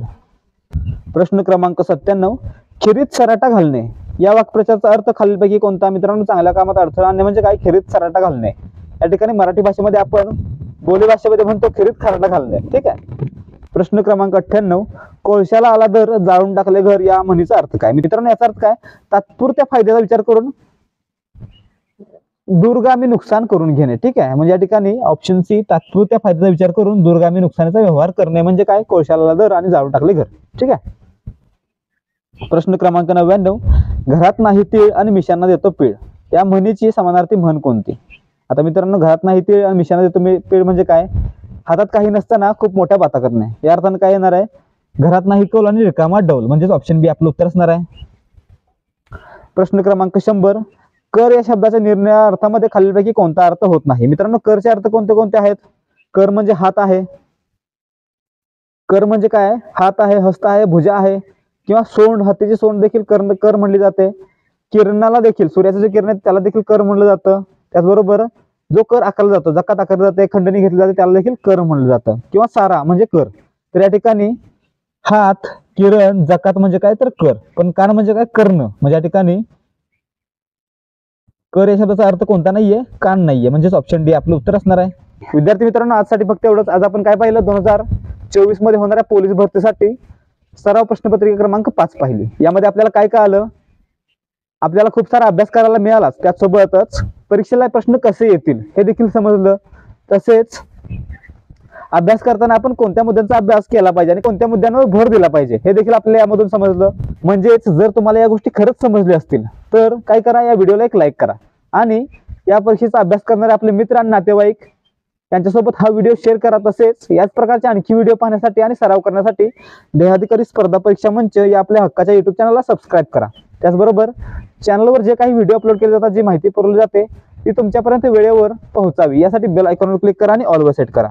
भेटूया या सिरीजच्या पुढच्या भागामध्ये. जय हिंद, जय महाराष्ट्र.